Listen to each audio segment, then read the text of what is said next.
market fit. We're working on it. We're working on it. That Tired Eyes looks like a founder who's also found product market fit. Dude, we've been on the normal, the 9 a.m. to 3 a.m. and then the Red Bull schedule. I love it. What's going on, man? We see this tweet, 11 million was API requests. What's going on here? Oh yeah. Oh yeah. Okay. I actually didn't even know Nick posted that. Yeah, we've got a big like influx of new users, new customers. It's going up like crazy. I think, whereas like, a lot of things we've been like, almost, I guess, we need to scale the infrastructure as fast as possible, like terabytes, What do you mean scale infrastructure as fast as possible? Like what's that been looking like? Yeah, I mean, people like are, like using the kind of service more. I mean, 5 months ago, we started with kind of a prototype. Now you have like people launching tens of thousands of virtual desktops, and like, it's like we've been able to keep up thus far, but like I think the demand is just going up. Like we're gonna probably 3x, 10x over the next like few weeks, few months. So just keeping up with demand there, and so a lot of new use case. People are signing up, trying the product, and an API request in this context is not like, hey, what's the weather today? These are actions on the Orgo. What are some of those actions? Can you describe those? Yeah, so you can think of like one action as like an agent doing something on the computer. Like an agent opening a browser is like one action. So these are actually, like not just like general web requests. This is kind of like what we're tracking as like our kind of platform API. So in the kind of that, what we're involved in is like agents using computers. We do the computer infrastructure. So the thing that we track, the KPI is just general, how many things are the agent doing on the computer? So scrolling down a page is one action, opening a browser is one action, like creating a file is one action. And we're getting like, I think about 1.4 million per day, kind of as of yesterday. Nice. And do you have an average like per agent, how many actions they're doing and how long they're engaged on Orgo or turned on, let's say? Yeah. This is very, the data is actually like very skewed. So it's like kind of a bit difficult to like have a meaningful average, because a lot of them, it's like, okay, some over a week's period, it's like some do 100 actions, but some, it's consistent usage over 2 weeks, it can be up to like 100,000, for example.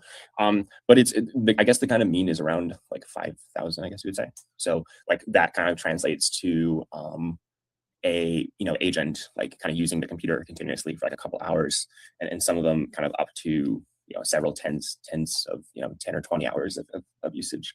A lot of the stuff that the agent's doing is kind of, you can imagine, runs for a few minutes at a time. So yeah, and what kind of work are these agents doing? Like, are you backing out that 1 million API requests to some useful case studies? Like, I just asked, I don't know if you monitor kind of the overall system and say, wow, that's a novel little thing that we're going to double down on that. Yeah. So there's like a few different things we do, and I think I've kind of mentioned it to you guys, but maybe people watching like kind of maybe have the context. We focus on a few different things, I guess, a few different types of users or customers. We have a few main business customers, which is like consistent, I guess, more consistent usage over time. So these are like agents doing data entry work on a computer, and it runs for like 5 hours a day.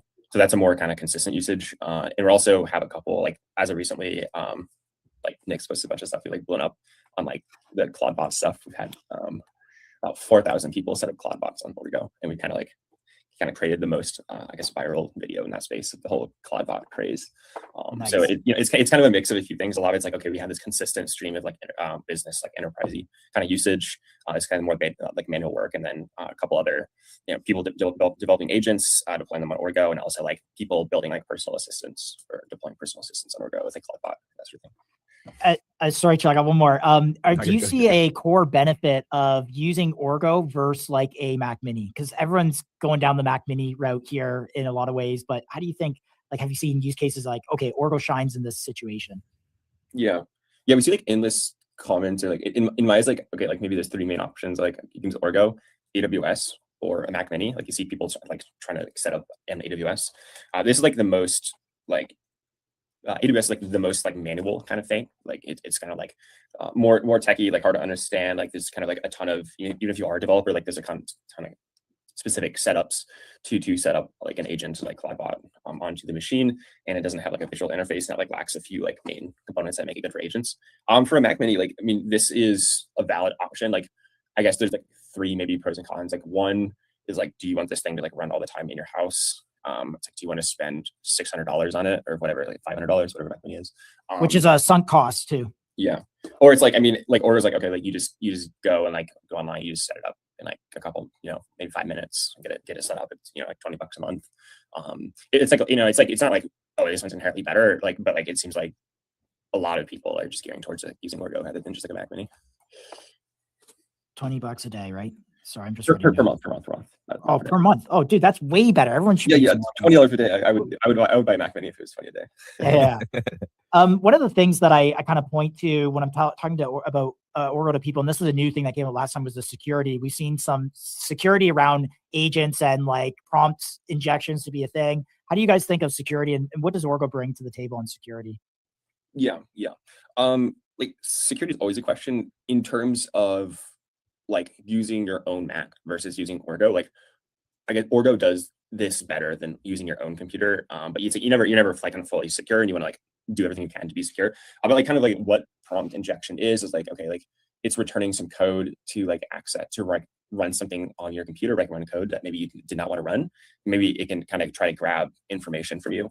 If you run it on Orgo, it's like an isolated machine that doesn't have your personal data that you have on your own computer. So that kind of helps with that. But I think kind of in general, I think like anyone developing or running agents that like run several hours in the background or just kind of do things on their own accord, like probably you should use an isolated computer. Probably you should have their own accounts that the agent uses. You probably like, I would not recommend like giving an agent all your personal accounts and your credit card. Like I would give it its kind of own information. I think like industry or like it's like heading towards that, and like people are kind of building solutions for this. But like I think right now it's the best to like use an isolated computer, use isolated credentials, and like that's gonna like keep you secure. Awesome. Chill. I want to give you a moment to break in real quick, and Spencer, please, we could ask you questions all day, so you just let us know when you need to hop here. If 5 minutes is okay. Yeah, sounds good. I can stay on for a few minutes and then yeah. So last question from me. I know that you guys, last time we spoke, you mentioned that there were from the size of companies that are customers of yours, you guys are more so looking at like small to mid-sized companies. How has that evolved? API requests are growing. People are becoming more kind of knowledgeable. They kind of know a little bit more about what Orgo offers. It's clicking for people. How has that affected the customer base? How's that evolved recently? Yeah. Actually, so there's two parts of this. I guess like starting with SMBs and these like smaller sort of size companies, like that in that sense actually is like remain the same, like that's stayed consistent. As of recently, like I mean, we've like there's been a lot of learning we've done and getting like tons of feedback from like individual developers and builders and that sort of thing, like people like signing up and kind of have gotten a lot of the usage recently coming from like those individuals. Yeah, I mean the way I see it is like at least in the coming months, like I think we just want to make it really good for them, and I think we can get pretty far. I mean, in terms of I guess like a business sense, like I think on developers and SMBs, we can probably get to like a couple million, if not higher, in like ARR over time. I mean, so like in a pure business sense, so like per customer. No, in general, so like it feels like to me like we it's like we're getting tons of feedback, and like we like sort of make the product as good as possible, and it will probably be some time before we go into like large enterprise and kind of like like drill down the product first. They will come at some point very soon. I want to just click into these three value propositions. If you're to summarize these three things, observability, security, stability, can you just describe these three things really quick? Yeah, I think in general, kind of the opinions we have or like where we think things are going. I think in the future, like agents are going to become like almost entirely visual, kind of increasingly visual. Like a lot of things run in like kind of a terminal, like you can't see the thing, but I think it's going to like like computer use is one concrete example of this. Like agent using a computer, it's like a more agent, or it's a more visual interface, like looking at the actual screen, like watching videos, like doing these like sort of visual things, and that's partly like okay, like if we can have a good idea of like an agent can actually kind of like have all this like visual context, and then also be able to like go back and see like what your agent is doing exactly in like a more interactive way. So like just a concrete example, like okay, like we're like we really think like agents like looking at screens, like visual sort of things are going to be like the most important, and then also being able to like for humans to like essentially like watch like visually, almost like Twitch or something like that, like watch what their agents are doing, almost like a supervisor role. It's kind of like where we think it's heading in like the next 6 months. And then and then what was the other? I don't know. I make, like, live tweets all the time. Actually, like half the time I don't like check what these tweets.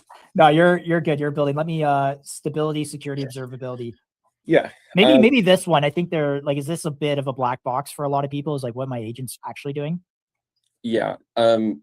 This can be like taken in like a few different ways. But like just like one example, like, okay, maybe like, I don't know, Claude Code or like Cursor background agents. Like, I think we're getting to the point where like agents are starting to do like long tasks, like work, maybe write code for 10 or 20 minutes. But like you don't really see what they're doing, which like, I mean, maybe it's kind of finer now, but I think it's going to the sense of like, yeah, like I think the performance of these models is like overtaking like the observability. So I think consistently like observability is important. And then for, yes, I mean, security and stability, like, I mean, in a very general sense, I think these things are becoming like more and more important in the sense of like, in an infrastructure sense, like, okay, like let's say you're, I don't know, vibe coding something, for example. I think it, like AI, like, I don't know if even in a coding sense, again, like I think it falls short in the sense of like developing something like truly kind of secure or reliable. Like I think you can't vibe code infrastructure. It's like one kind of thing we believe. So that's why like we're pretty focused on just like going pretty deep on infrastructure. Like, and actually the head of, I want to say it was one of the big tech firms out of India who provides a lot of enterprise grade services. He's like, no one's going to vibe code an enterprise grade piece of software. It's like there's compliance, security, privacy, all these things. It seems very clear that you're building kind of the infrastructure that enables some of these foundational enterprise grade principles to even be possible for this technology. Is that fair to say? Mm-hmm. Yeah, for sure. Yeah, and like for us, like I would say like, I mean, if you look at the general space computer use agents, like it's a bit of a flashy space. Nowadays, like what we're doing, our core product, like we want to create fast virtual desktops. Like it's not like a super, I guess, sexy product in and itself, but like we're just really focused on like going as deep and, like creating the fastest infrastructure, like maximizing latency, like going closer to hardware, like just these like super deep infrastructure problems that like, you can't exactly vibe code. Yep, absolutely. There's moats there too. OpenAI releasing their latest CUA model. Do you mind just describing what this is? Yeah. So I think there's two parts, and correct me if I'm wrong. So there was Opus 4.6 just released for computer use. And that was actually a big jump. It was like 7% accuracy gains. So 7% increase in the state of the art in computer use, which is a huge performance increase. And then in terms of OpenAI, they released the latest Codex, I believe, which is, I think, coding agent by default, with kind of increased computer use abilities. I think under the hood, I need to look into it deeper. I think they're probably using GPT-5 or whatever the latest model is, like a post-training on GPT-5 for computer use. So the latest Codex has increased coding abilities, and then also computer use abilities built. And this would be for it to understand better like the human level UI elements in a computer, right? Like, I think mentioned solving a lot of the clicking around and stuff like that. Yeah, OpenAI and Cursor, they've been increasingly getting into this. Since Codex is a coding model, their intentions are actually probably for quality assurance, like testing on the computer and get it set up in about 10 minutes. So it's really, I mean, you really go on Oreo and set up, start a new computer and then install the OpenClaw package. So it's about 3 total steps. I think that's partly why like people like started to use like really attached to Oreo for this, because it's really kind of a few steps. We're also going to release something soon that's going to like make it basically like one click to like kind of make it like super easy to even like reduce that 3 or 4 steps down to one. One click migration of agents to Orgo. Yeah. So there's on that, and then I think someone else asked how can you create specialized agents on Orgo? Yeah. So right now it's set up like we have this kind of core virtual desktop that you can create. So from a developer perspective, you can easily go on Orgo and then have any children are turned into mindless vassals who now they look up to some twit instead of looking up to Thomas Jefferson or looking up to Nikola Tesla or looking up to Magellan. I mean, kids, Magellan's a lot cooler than Justin Bieber. He circumnavigated with one ship the entire planet. He was killed by wild natives before they got back to Portugal. And when they got back, there was only... But why?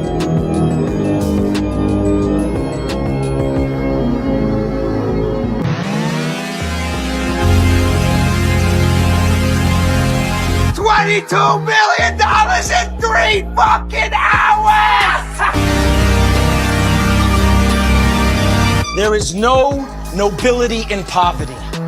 I have been a rich man and I have been a poor man, and I choose rich every fucking time.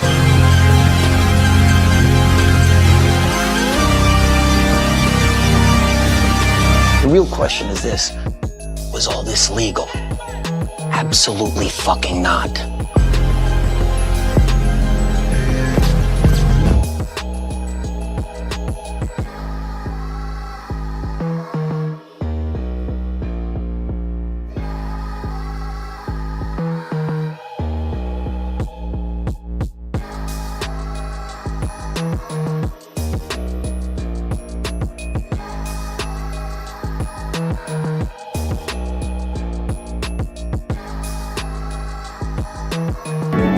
He would neither go towards the feeding grounds at the edge of the ice, nor return to the colony.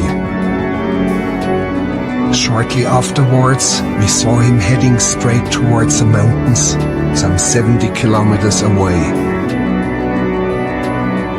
Dr. Ainley explained that even if he caught him and brought him back to the colony, he would immediately head right back for the mountains. But why? What's your dream? To go away. To go away. That's right. Do you guys want to drink? I don't understand why everybody has to be so judgmental. I understand why mom's judgmental. I think it's because she cares, partially. I think it's also partially because everyone else is looking at her like, hey, Cody's just a bum. Cody's this, Cody's that, Cody's this. Cody's me, bro. Let me be me.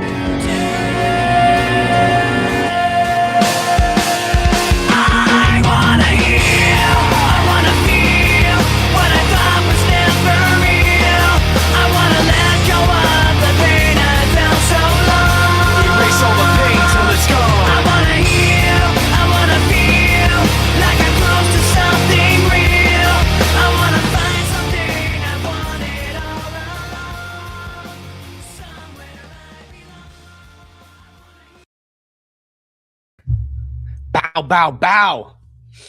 Dude, What's up, boys?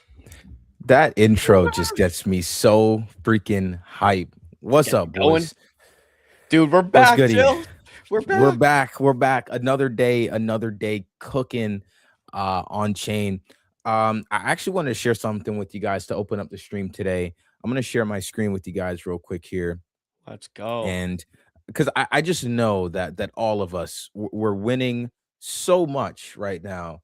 We're winning There you so much. The candles are green always. So here's a message to Dude, all of the winners. It's so funny you brought this up. I had this exact same clip up to play too, dude. I had to, bro. I had to. Our country is winning again. In fact, we're winning so much that we really don't know what to do about it. People are asking me, please, please, please, Mr. President, we're winning too much. We can't take it anymore. We're not used to winning in our country. Until you came along, we're just always losing, but now we're winning too much. What a funny clip, dude. What a funny clip. that how I it wanted to feels, share Joe? that real quick with y'all. Is that how it feels? That's how it feels right now, man. That's how it feels. We're Dude. winning so much. W's in the chat for everybody winning right now. GMCG's in the chat for anybody winning right now. Fumbler, what's up? Yo, we got a fun stream today, Chill. Yeah, Dude, dude. This is gonna be a between- fun one. Between our guests and the market actually feeling good, it feels nice to be on stream today. I'll tell you that much. Oh yeah, bro. Oh Feels yeah. nice. You know, we've endured the red candles these last few weeks, and you know, it feels good. It feels good. Actually, speaking of green candles, I guess it's good to kind of run through like why some of these green candles are being experienced right now. Crafts, GM. Can I good give to one see more you on Trump stream. clip to get us going before we get into Hit that? it. Hit it. Justin, President Trump says everyone's portfolios are gaining. Everyone is way up. Let's go, dude. The stock market has set 53 all-time record highs since the election. Think of that. 1 year. We're up, boys. Boosting pensions, 401ks, and retirement accounts for the millions and millions of Americans. They're all gaining. Everybody's up, way up. Everybody's up, way up, baby. Let's go. Way All right. up. All right, I'll let you take it over, Chill. No, you're good. Yeah, so let's walk through a few things here, guys, because there's a couple interesting things going on here. The first thing that I wanted to start out with was Jane Street, this tweet right here. All right. So Autism Capital, he just said, he tweeted out, interesting how as soon as Jane Street appears in the news, the daily Bitcoin selling drops. It's been very widely speculated. There was a tweet recently that came out where someone said they had an inside man, quote unquote. I'm doing the air quotes right now for anyone that doesn't know, but they have an inside man at Jane Street who said that Jane Street management put out a memo for them to stop selling at 10 a.m. And as you know, Zero Hedge, we talked about this yesterday. He's been kind of tracking this motivated seller, he calls it, that's been selling every day. And now, for the first time in 2 months, a full day of Bitcoin has been trading without this motivated seller, basically full stacking on the market. And this is what Bitcoin looks like. And as we discussed earlier with Dom, markets actually feel good. Right, markets are actually feeling nice. We got some gains happening on chain, some movement. I saw, PSYOP Anime was up. A few of our other bags were going up. So we'll talk about a few tickers here as well. Likely post interview, I believe. Yeah, since we got to get started here so soon. But yeah, a lot of. Right? Oh yeah, you're right. It's 12:30. Yeah, for our first. So yeah, we got some time. Yeah, but. Yeah, man. I mean, Jane Street, basically not trying to spread any misinformation, but it seems as though Jane Street is, not selling. And so as a result, the price is starting to go up. So just wanted to point that one out. And for what it's worth, guys, Jane Street manages, they are behind the BlackRock ETFs. They're doing a lot of the management for these big corporations and companies. So it's like, when you say Jane Street, that also means so many others, because Jane Street is technically the person doing the market making for these guys. So just to get you a better idea.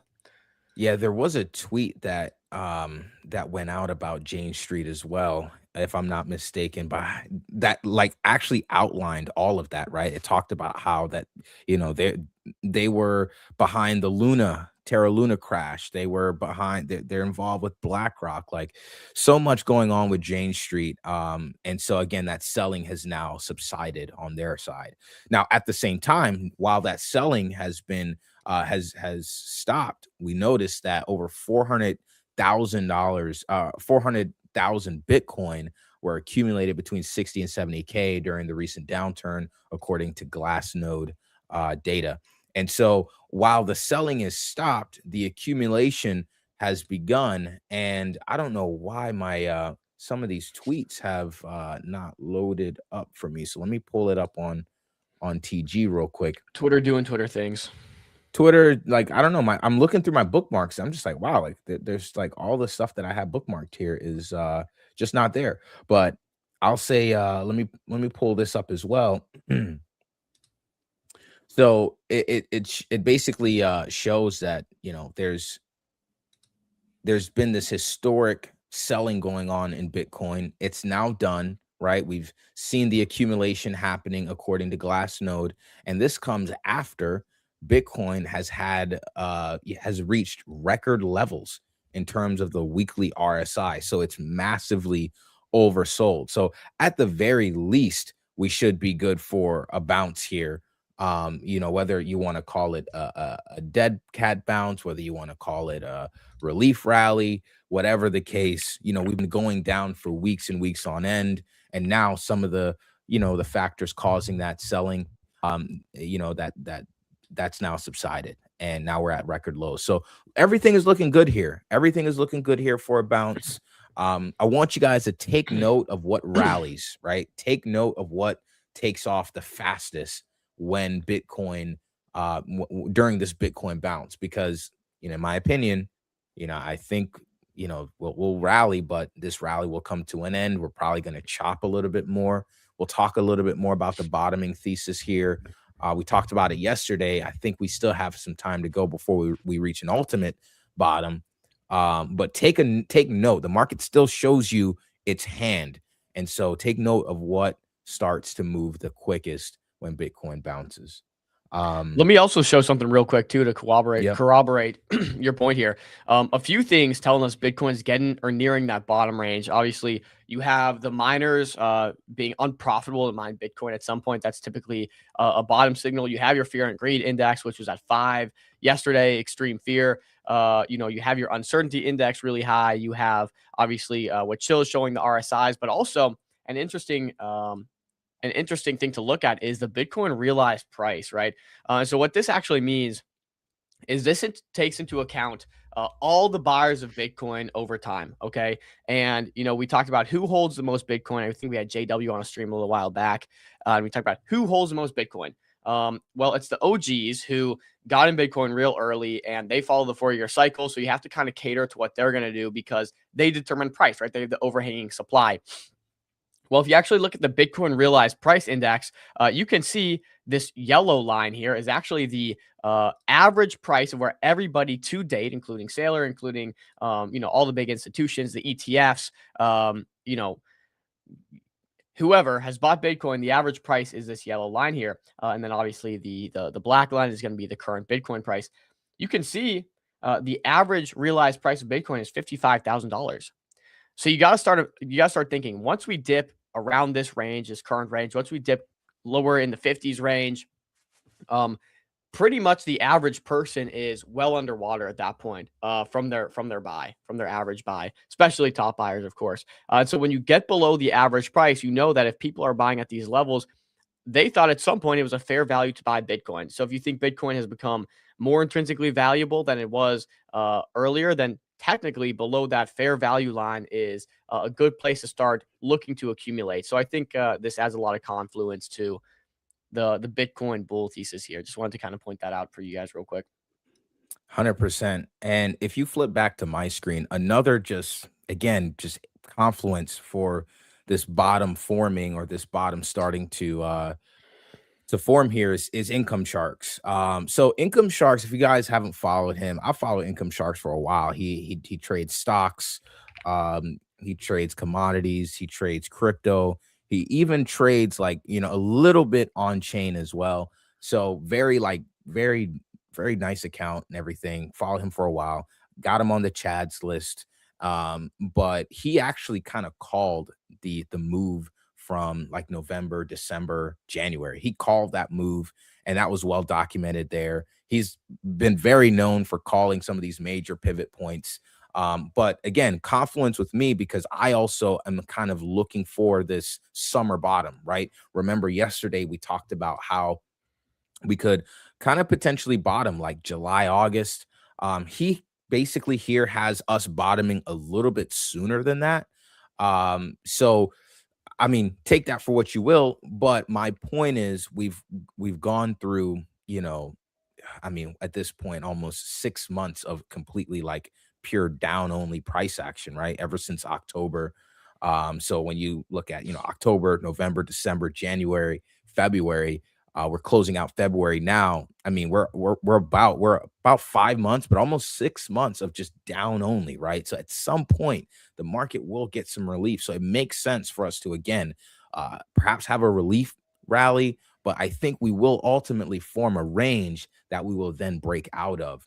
And so again, just more confluence based on the RSI, the fair and greed, based on, the shrinking old all-time high to new all-time high time window, which is, goes back all the way to 2013. All these, the price being, Bitcoin miners, that being unprofitable for them to mine Bitcoin at this price, all of these are just confluent with bottoms. And then you also have, last thing, you also have, a lot of calls for, ETH to go to double digits, for Bitcoin to go, sub 40K. And if you remember anything if you remember, or you were here at the bottom at 15K, if you remember that, people were calling for lower, for 12, for 10, right? Price was beaten down after the entire industry imploded and we plunged to 15K. People were still calling for lower prices, right? And so when these kind of when these bears get out of hand, and they, you know, just kind of lose touch with reality a little bit, they kind of get too bearish, and they get too drunk on the bearphoria. You know, it's time to start noticing. It's time to start noticing, you know, noticing that, taking note of it, and just realizing that, you know, perhaps we could start swinging in the other direction than what the market wants or what the market is calling for. So yeah, that's the bottom thesis right now. That's what we're looking at. Let's see if we bottom here. I'm calling it in the summer. But let's see when we officially kind of carve that out. But again, our job right now is looking at the narrative. So what's the biggest narrative right now, in your opinion, Dom? What's the biggest narrative right now? AI, dude. Yeah. Come on. You already know. Like, we have AI agents. AI agents are eating industries left and right with one update. You know, Claude Code is pricing out thousands of startups. They're disrupting industries, $100 billion industries. And so it's just really, really important to note that narrative taking place right now. We see that tokenizing agents is a very, very key part of that narrative. I think it's still pretty much early days, right? Still early days. I mean, imagine when, you know, we talked about yesterday, Will Smith eating the spaghetti from years ago when AI first dropped. AI could not do that very well, but now it could do that and much more. And that's just in the span of 3 years. What happens when, you know, creating your own agent that generates revenue and tokenizing it? What happens when the barrier to entry for that is so low? A lot of people get involved. That's where you get a sort of alt season, right? A sort of tokenizing of agents that just becomes so popular. Everybody and their mother's doing it. You're seeing it on the YouTube ads now. You're seeing it everywhere. And so I say all of that to say this. You guys will see a post from me that will come out later. But I want to direct your attention right back to this age-old chart that I always reference. And that is the others Bitcoin chart, right? Others Bitcoin is breaking out right now. So what does that mean? It means that on chain, like others is the market cap of everything excluding the top 10 and Bitcoin, right? So everything like the far out on the risk curve stuff is about to start outperforming Bitcoin. So really, from a positioning standpoint, our job is to say, okay, what assets will outperform? A lot of these alts are dead in the water. They're not going to do much. But what we do see is the sign of AI and AI agents and tokenizing these agents and revenue generating businesses. That is the narrative. That's what people are bidding. That's what's bouncing the fastest. And so, you know, that's something that we should be looking out for, because the truth is in the charts. The charts is telling you something's about to pop. Our job is to find out what, and in my opinion, it's staring us right in the face. Yeah, I mean, for sure. Absolutely. You're definitely seeing dominance across AI right now and dominance across others and altcoins. I think the market had, you know, we never saw an alt season this cycle, and the market's just been waiting. There's been a lot of altcoins that I hold personally, or, you know, a few, I hold very few at this point, but that I've seen that are just holding really steady during the market downturn. Actually, almost better holds than Bitcoin, Solana, Ethereum, some of the majors. And just to me, for the last couple of months, it has seemed like these coins are so ready to go. It just is going to take a market going sideways or going up for them to really catch traction. But man, look at that. 7% on Bitcoin today, 11% on ETH, 12% on Solana. Man, this is like giving me the nostalgic vibes that I love, that I know and love so well.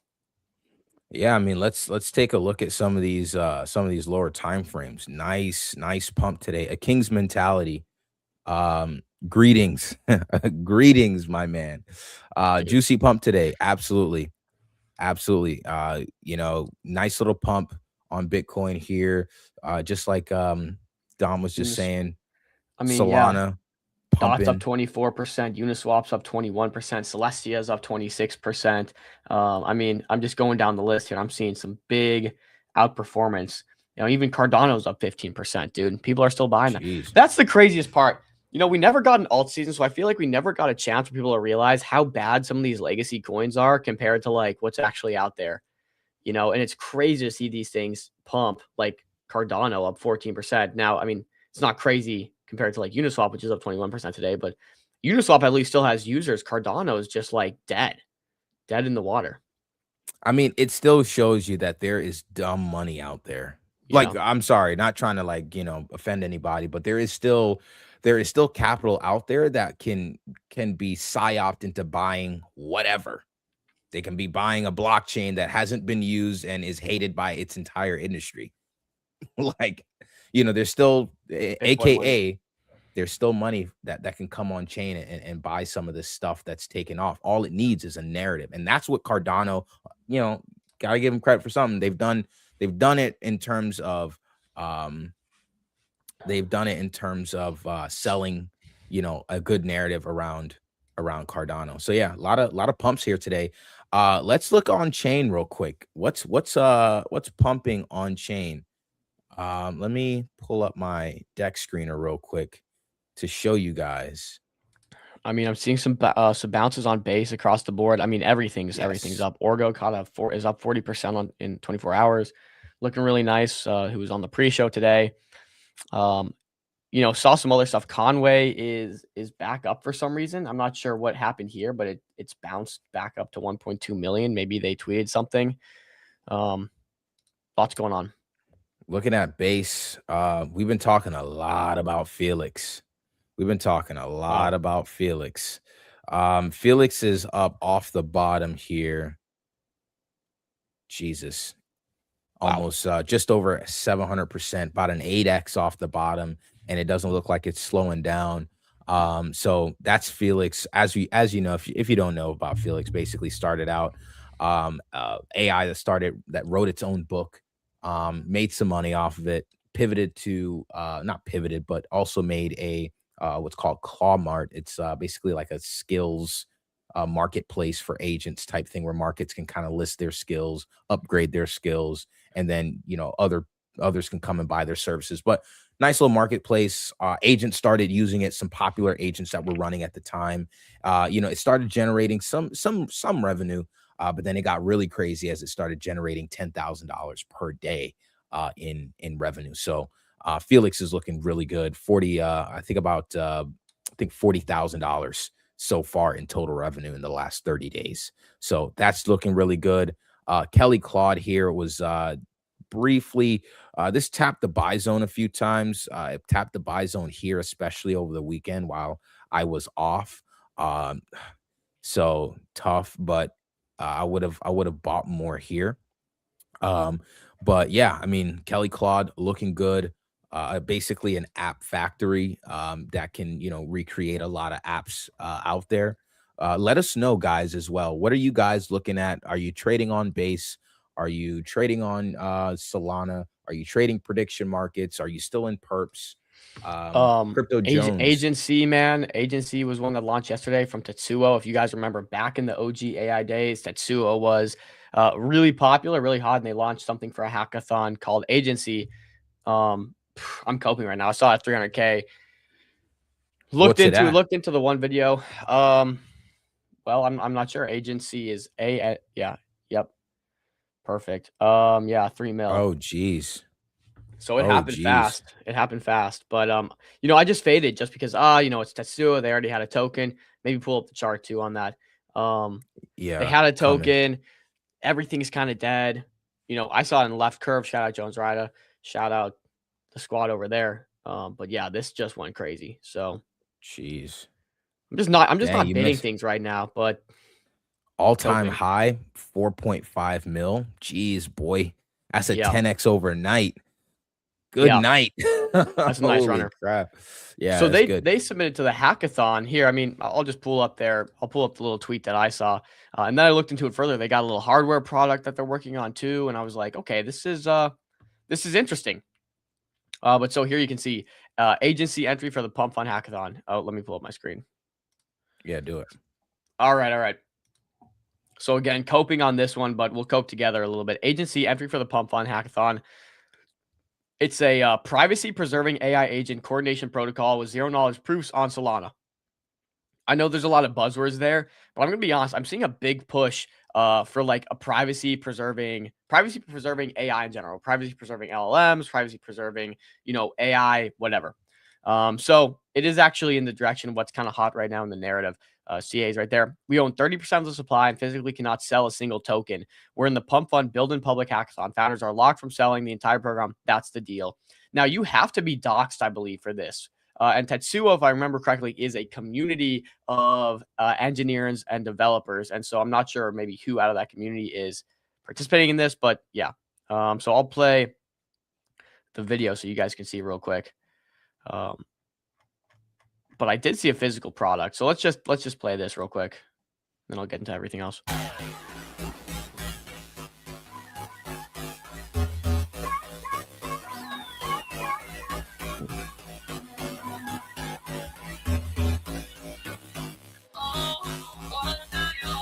Not too sure what I'm looking at here. This is why I faded, bro. Like, oh, we got an AI waifu up, bro. Like, bro, like they made a Gooner video, bro. They made a Gooner video, bro. What am I supposed to get from that? All right, so you know what? I'm not even mad I faded, but look at some of the stuff they posted since then. I want to see the hardware, bro. They posted some stuff on the hardware. Come on, come on, come on. Here it is. Okay. We built a physical Solana agent that fits in your pocket, runs the full agency protocol with Grok on a Pi 0 2W. Register on-chain claims, tasks from the marketplace, generate zero-knowledge proofs locally, settles rewards and sold, no phone, no laptop, just a device. 1200 mAh, no clue what that means. UPS battery, 1.67 IPS. This is all stuff I got no clue what that means. Early access is open, no payment to join the wait list. But we have been seeing people liking these bots and physical products. We know there's some moat there, but here, check it out. Task completed. Agent 7 finished token swap on Jupiter. Reward 0.5 Sol distributed to escrow. I don't know. Something to watch. I saw it yesterday. I was coping. Thought I'd share that with you guys. We could cope together. Look, I'll do a quick breakdown on the chart. If I'm looking at it for an entry, I don't know if I'm buying this pullback. I mean, on a day that Bitcoin's bouncing, this is searching for sellers, really. You got something that went, what's it, 12, 15x, in a day. So, something to be aware. I don't buy anything that's like up 1,000% in a day. You wait for it to cool off. Even in a hot market, things can still pull back. So even if Bitcoin, is running, a lot of the stuff is running, I'd still look for a pullback to 0.786 at the worst. But this, I'd say, I'd even say 1.5 mil, but I'd look for a pullback down here. If I'm looking to get into this agency. But I mean, I'm gonna keep eyes on this. This is actually looking good, so I'm gonna actually put this on the watch list. Valid. Let's go through some comments. Then we got we'll just pull up the Cameo chart and we'll pull up the Cameo guys. But that being said, Crypto Jones, predictions to where we're headed and how long this trend lasts. I think we're headed to 85K around mid-March. That would be nice. I don't know if we get there that quick. 85K. What do you think, Chill?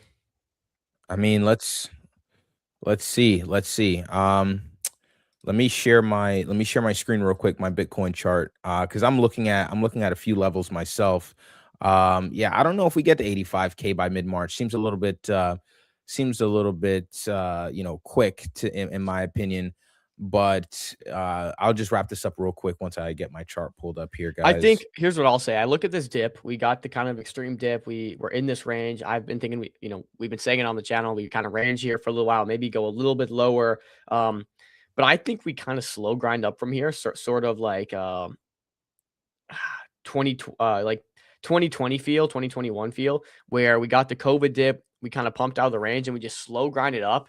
Until everything really started going crazy and then started popping. So I think we probably slow grind for a little while before doing anything. So I don't think mid-March is where I wouldn't put us at 85K mid-March, but I'd aim I'd aim for 72K. I'd aim for 72K. Like if you so this is the bigger structure that we have. We respected this market structure break that we had at 92, 93K, somewhere around that range. We broke down from there. So that's a key resistance above. The other key resistance that we've ran into, is, as you can see on the 12-hour, is this little resistance that we have here at 71K pretty much. I mean, there's not really much that you can really do. We've literally went down only for like 5-6 months, but I look for 71K. I'll start getting a little cautious around here. If we were to flip this, then maybe there's a change in structure there. But yeah, I think we just range. We got too much scared hands and willing sellers in this market for me to be too bullish too early. So yeah, I'd aim for 71K here. Max, maybe we wick to 72K or so. I guess I'll throw up my chart real quick and give what I'm looking at. Came back in this range, of course. Like again, the range we were really looking for. We know this area was very interesting because we saw there was months and months and months of sideways movement and like clear accumulation demand, people testing this zone, and finally that spring that sent us up the next leg. So this was like a very interesting area. Obviously, we came down right into that area with a pretty fast capitulation, major wick. I would agree with Chill. I think we kind of range here for a bit longer. Maybe we trend up, but I think we stay in this range for a little while. I would like to break above here and kind of start a slower like vertical accumulation. So I don't think 85 by mid-March, but I do think we kind of grind up slowly but surely, and then eventually we do start really going for another hardcore run. But I don't know about 85 by mid-March nonetheless. Let's get the Cameo chart up, and then we can pull Mizuki on. Let me see here. Let me pull up the chart. Here we go. Awesome. So I'll share my screen. So here's the oh wow, I actually like this chart. Looks pretty nice. It's just been kind of this slow grind up here. It had this nice little support here, higher low, just kind of making marginal higher lows. Looks really good though. Looks really good. This actually looks like prime for a bounce here, actually. And if I were to say anything, I wonder if I can hunt for a falling wedge. No, I can't.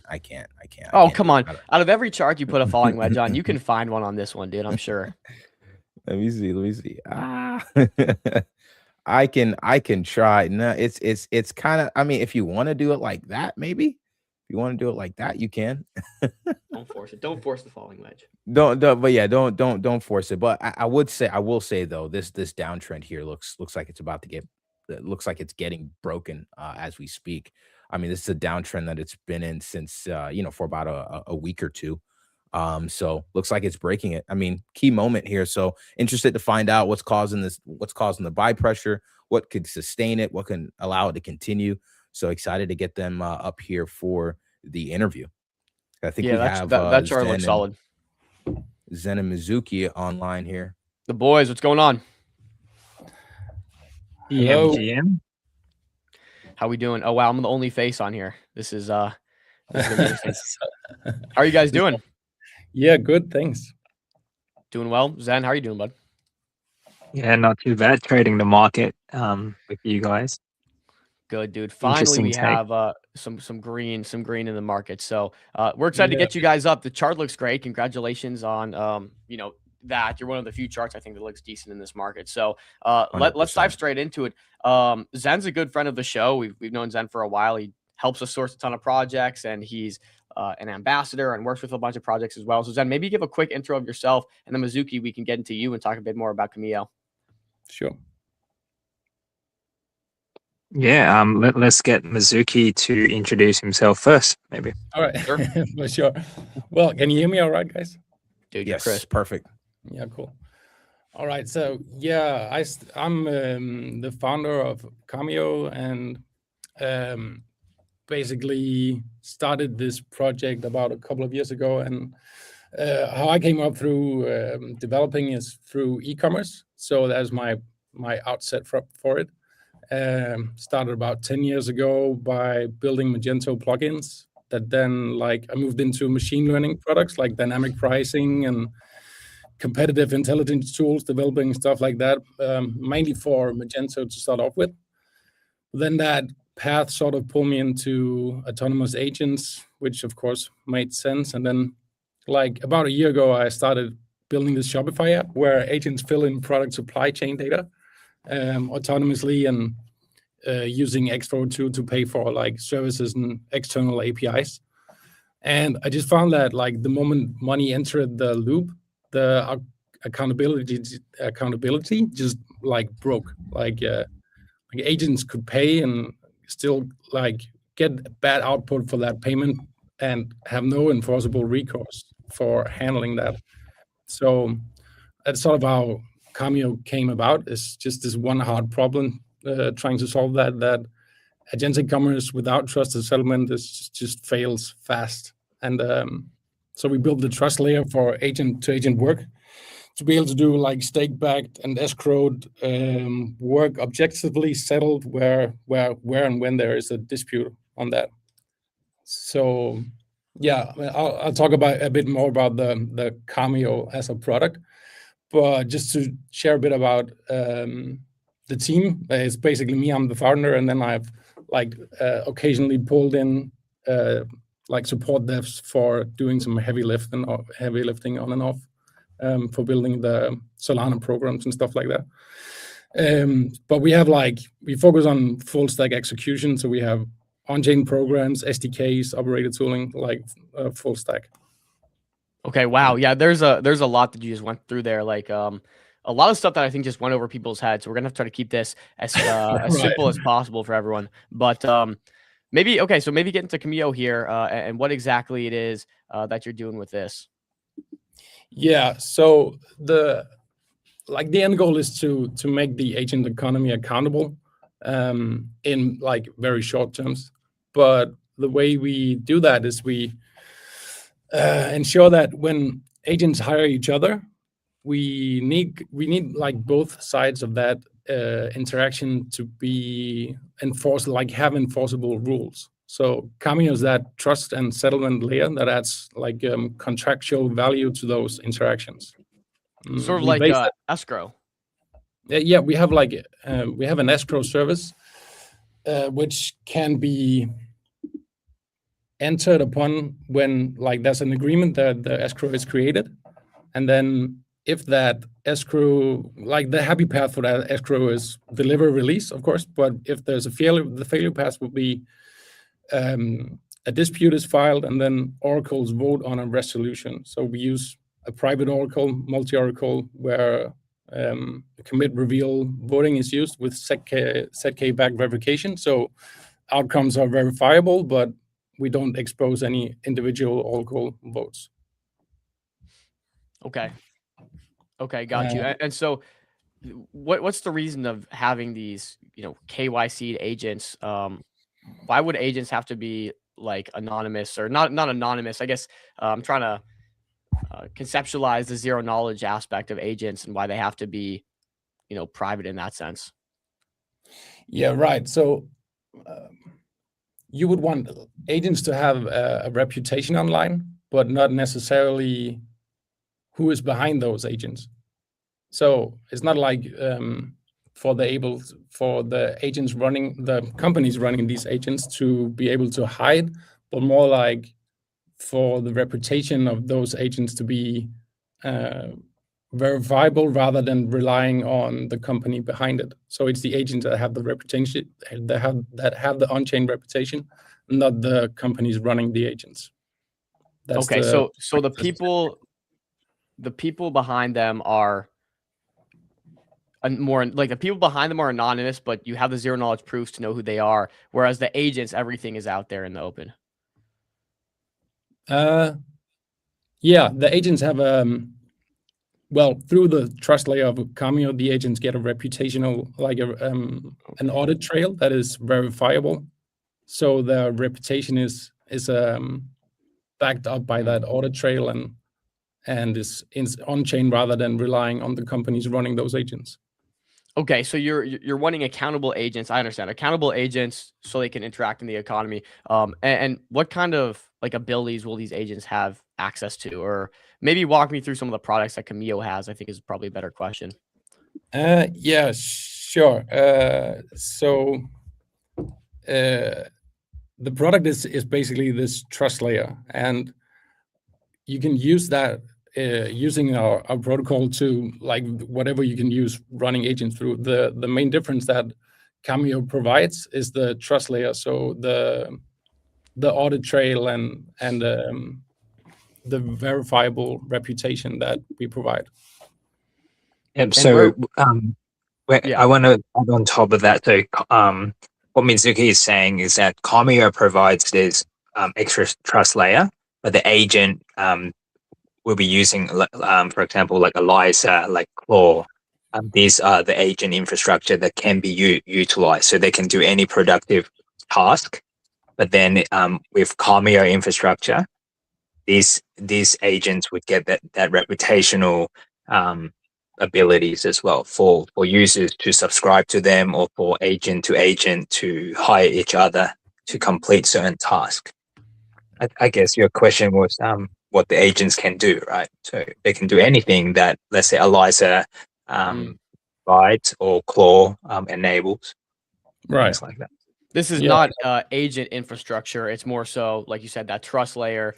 Okay, so then if I have agents that I know will do something that I want done, is there going to be like a marketplace, or are they going to be listed on your platform? Like, where can I go and see their trust score so I can make a good decision on which agent to go with? Right. Yeah. So we have this product called Meishi, which is a digital product passport. No, not a product passport. It's an agent passport that gets published through the Origin Trail's decentralized knowledge graph. So every agent has this audit trail that you can log up through the knowledge graph, the trust graph that then gets published to. We have on our web app, we have a visualization of that trust graph. Okay. And the audit trail is published to that as well. So if you launch the app up in the upper right corner. Got you. So if I may just kind of for a moment zoom out, and I think Daddy Duster in the chat, he said kind of like a credit score for agents. I think that kind of that put that. That makes a lot of sense. Okay. Yeah. Sometimes I feel like with projects, you need that kind of one-liner that can just put everything together. Sure. So maybe that'll be a one-liner for you guys, courtesy of the MCG audience. Thanks. But just as far as just looking at a long-term vision for you guys, what are you building towards? Like, why is this so important? And where do you see this agentic space going? Yeah, that's a good question. So what we want for Cameo is to be the trust layer that agents, or rather companies running agents, go through, because there is this lack and this sort of hole in the agent economy where the trust layer is sort of missing, and the accountability is missing. And what we want to provide is that trust layer, that accountability layer for everybody to use. So that's the long-term vision, that Cameo becomes the one trust layer that everybody running agents use. And if I may jump in here, why would a company want to come to Cameo for that? Like, why would they want their agents to have this trust layer around them? So can I answer this? One of the biggest problems in the agentic development is the accountability, what Mizuki was saying. And what that really is that agents are actually not safe for us to use in a fully autonomous way. Because without accountability and verifiability, for example, if Josh, you ask your agents to use your credit cards or use your crypto wallet to purchase certain things, and the agent said yes, okay, and then it doesn't do it, right? So how can you trust that agent? But then with a trusted layer, you can at least know, oh, they didn't do it. They didn't verify that they have done that task. Then the reputation of this agent go to zero, right? Or reduce. So this kind of reputational system is healthy for long ongoing agentic development. That's point one. And the second point is a persistent memory system, or at least like a persistent rules to enforce within the agentic orchestrations. Because for enterprise to actually use agents, they need hard-coded rules. They can't just hallucinate. They can't just go off and do their, agentic thing if they are very groovy or they want to do something else. They have to go by rules in order to run like an enterprise. And with a trust layer, with a verifiable layer, like Cameo, this would enables agents to follow those rules and to actually work as an agentic enterprise.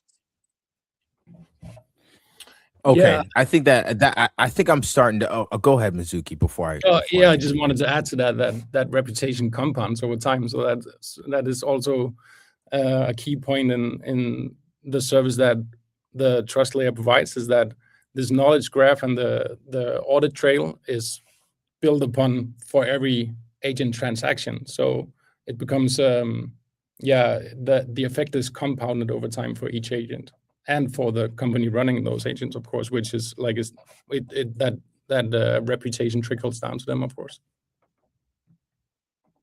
Got it. Okay, this is starting to come together for me. I think the last piece that I wanted to ask about here was, how urgent of a problem is this, right? Like, we see AI is disrupting industries with every update that Claude pushes out. That I feel like just another wave of startups get priced out. A lot of industries are getting disrupted. And right now, agents are doing some things, right? Like they're we see the revenue generating AI agents. They're doing work autonomously, but we don't see that like proliferation of a massive amount of AI agents where the barrier of entry is so low. Everyone is getting into it. It now becomes like this mega trend.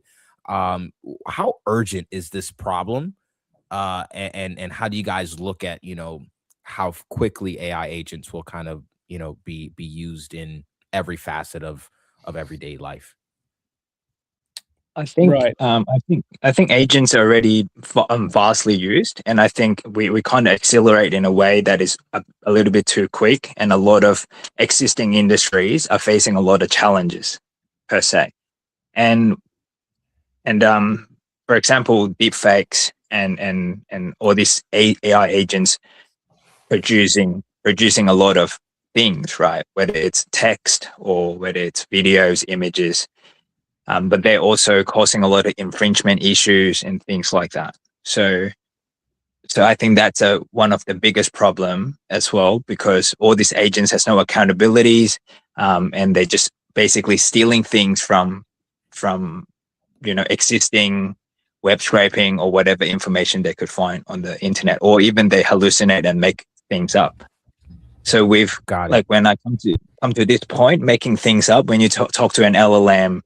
Sometimes they would give you information, and then even give you a link. But when you press on those links, it goes to a 404 website. They made the whole thing up, if that makes sense. They even made up the source. So that happens all the time. Yeah, this kind of hallucination. Okay. So with Cameo, because we work alongside Origin Trail, and what Origin Trail has provided is a verifiable, decentralized knowledge graph infrastructure. What that means is that all these knowledge assets are on chain, and it's verifiable. When people put it, let's say when an enterprise or an author put this kind of knowledge onto the knowledge graphs, they themselves are KYC, and then there's an accountability for human as well. And then the agents can go through these knowledge graphs and then source information and then answer to the end users. So this is the thing that we're working alongside Origin Trail for. I'll let Got it. Mizuki to add on top of what I am saying with its opinion. Yeah, I think that was very well put.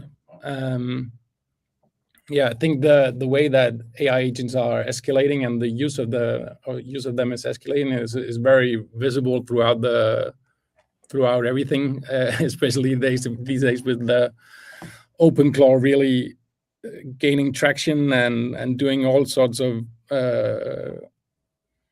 almost like illegal stuff by themselves. So I think the problem that Cameo solves will become obvious very, very fast and very, very in a very exponential way very soon, and it's already like escalating a lot, I think. Got it. So we have about 6-ish minutes left. So what I want to do is kind of like rapid fire through some of these so we can, but I want to go through all of them because they're so important. I want to talk a little bit about your competition, like who's doing this as well, economics, a little bit about your revenue, and then as well, like I see here your partners, like you're building for, those like Hyperliquid, Solana, Anthropic even, as well as and close out with like your roadmap and closing thoughts. So let's run through them one by one real quick. Competition. Right. Who's doing this alongside you? And how do you make yourself different? Yeah. I really don't see anyone doing the exact thing that we are doing. Well, our closest competition, I wouldn't call it, but our closest provider in this space is probably Zoth, which is very focused. They are very focused on verifiability, which is part of what we provide. But Cameo provides the trust layer and reputation layer in a way that we focus more on trust actually than verifiability. So and then our partner Origin Trail, they already cover that verifiability part. And also on the knowledge graph side, knowledge graph is a very powerful technologies where where agents can go through different factors, right?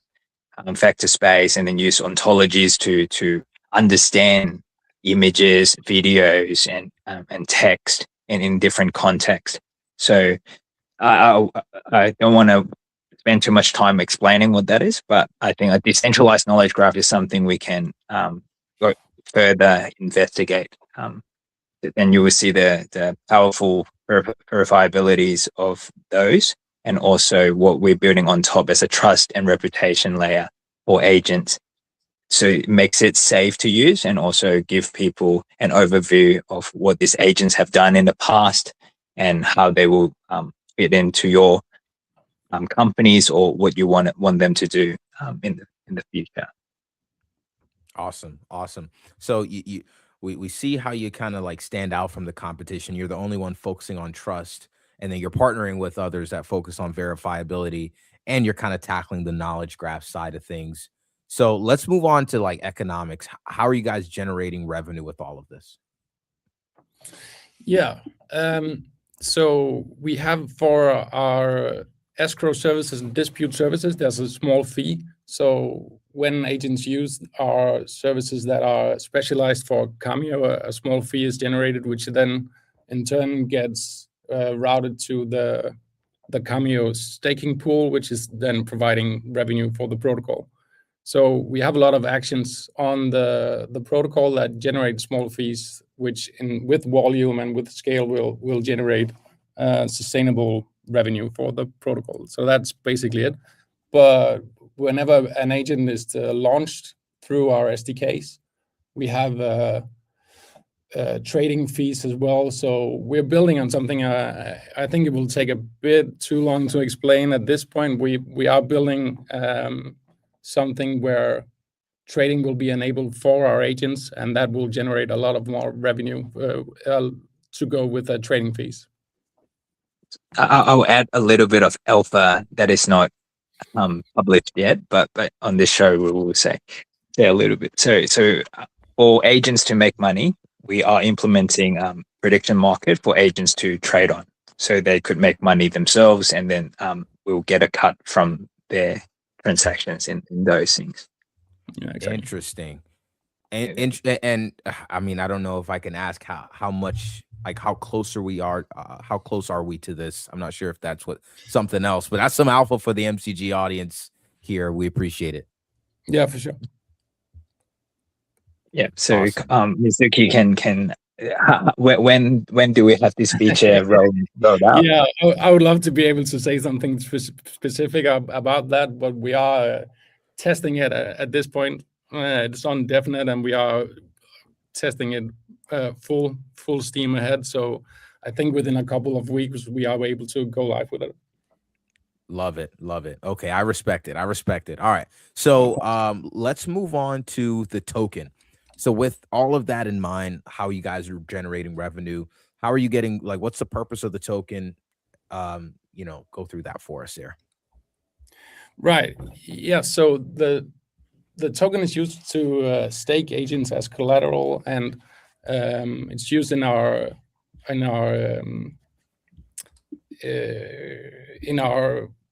broader cross-chain settlement adapters. So it's enabled throughout the protocol, and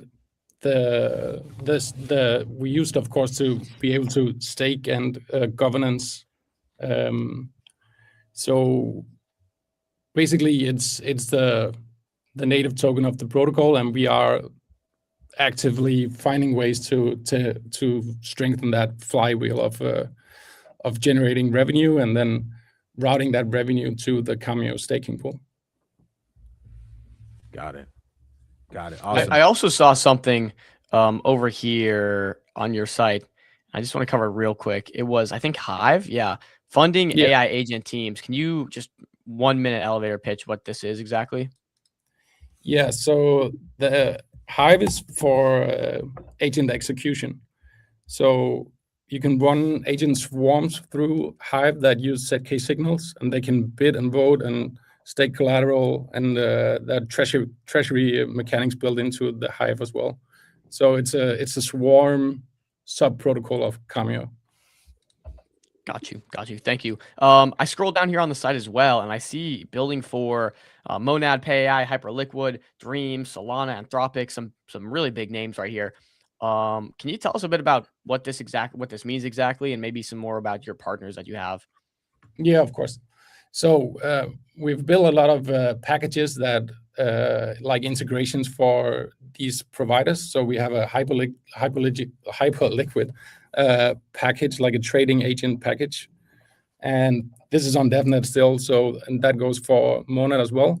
And for the others, we are providing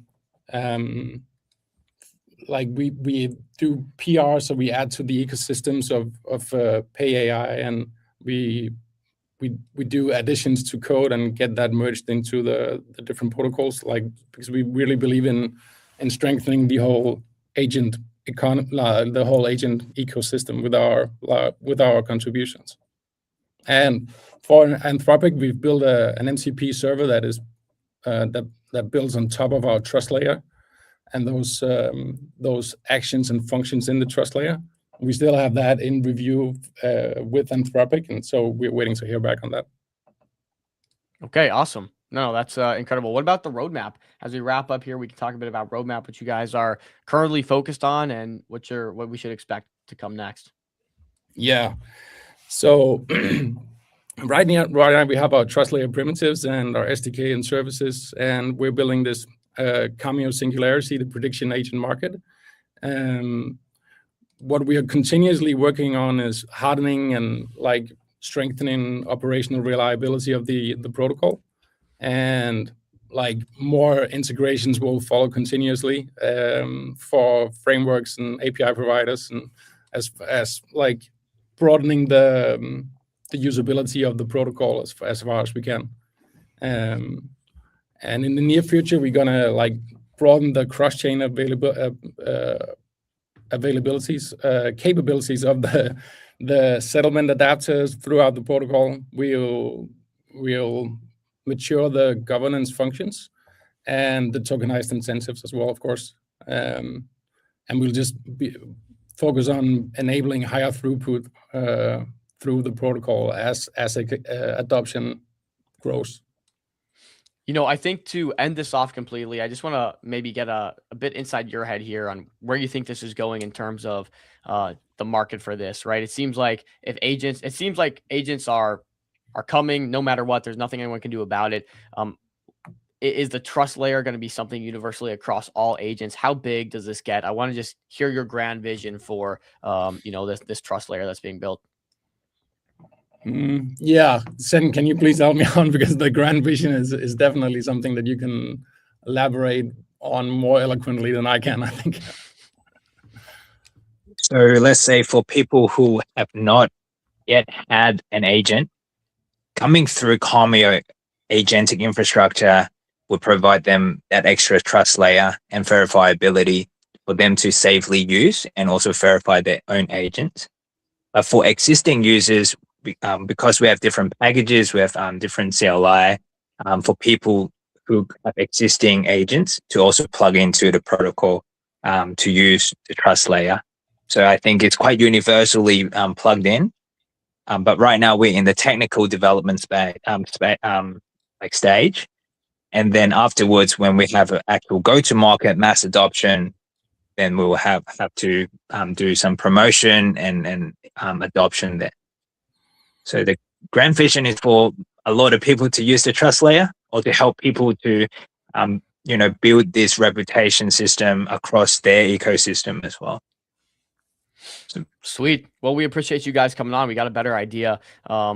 It's a bit complex and complicated to understand when you start off, but I think when you take a step back and just understand that just like humans, there is that trust aspect in humans doing interactions between each other. You need that same thing for agents. So we appreciate you coming on and breaking it all down for us. Zen, always a pleasure talking. We appreciate all you do. And Mizuki, good to meet you. Yeah, you too, man. And thanks for having me. That was a pleasure. Yeah, hopefully we talk again soon. Yeah. All right. Thanks, man. Peace. All right. Peace. Zen, Mizuki, take care. Awesome. That was a lot to try to pack in 30 minutes, but I think we squeezed out a lot of good information there. From what I understood, there's 3 components to making sure that agents do what they're supposed to do and can be trusted. It's the trust aspect of it, verifiability, and then there's a knowledge graph. And so it looks like they're basically trying to cover each. They've covered the trust part with the ZK Tech, being able to, make sure that information isn't leaked. It's still private, but make sure that it's still something that can the agent is doing things that it should be doing.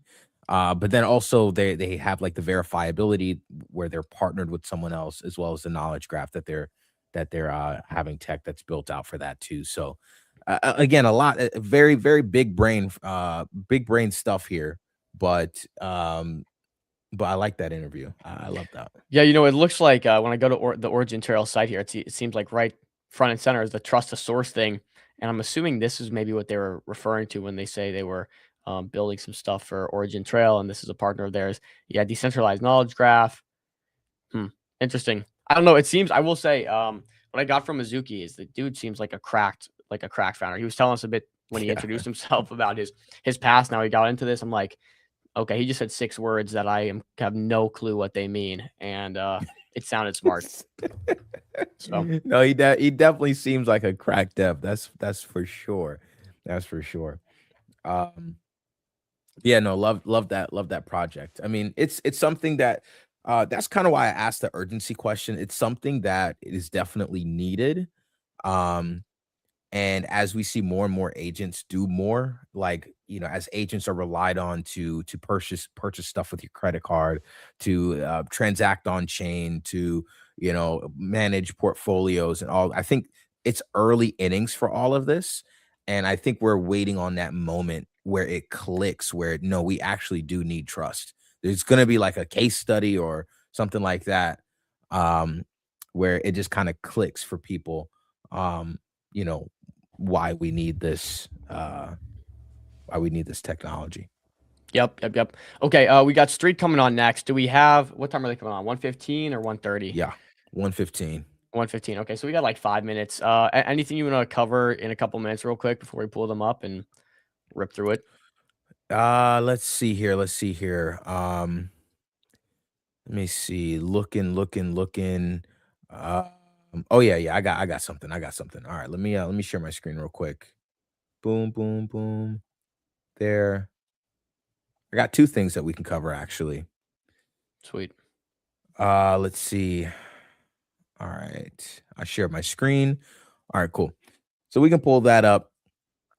So basically, I wanted to talk a little bit about GSD. So before I left, before I took some time off, GSD was sitting up here. It was at like 1.7 mil or something like that. And, I think that the chat was kind of like disappointed in my remarks about GSD because I basically drew the box down here and we were like all the way up here. And I'm like, well, it's a rising wedge. It's a choppy market. And rising wedges tend to play out. And I said, if I'm looking to get an entry, I'd look down here at the golden pocket. And lo and behold, we got much better of an entry than the golden pocket. But like, I haven't touched this chart since then. We're literally in the buy zone as we speak. So something important to keep in mind. Again, just trying to claim a little clout, I guess you could say, guys. Claiming some clout. Chat, if you guys have any tickers that you want us to go through, if you have any takes that you want us to any takes on the market that you guys want us to run through as well, let us know. We'll run through that perhaps even after the interview here with Street. But GSD, nice little buy zone here in the golden pocket. We outlined that like a week or two ago, a couple weeks ago, and here we are in a nice area, and it looks good for a bounce here. Another one that looks really well is let's see here, Psyop Anime. You guys, if you guys follow my content and stuff, you guys know like I actually really love Psyop Anime.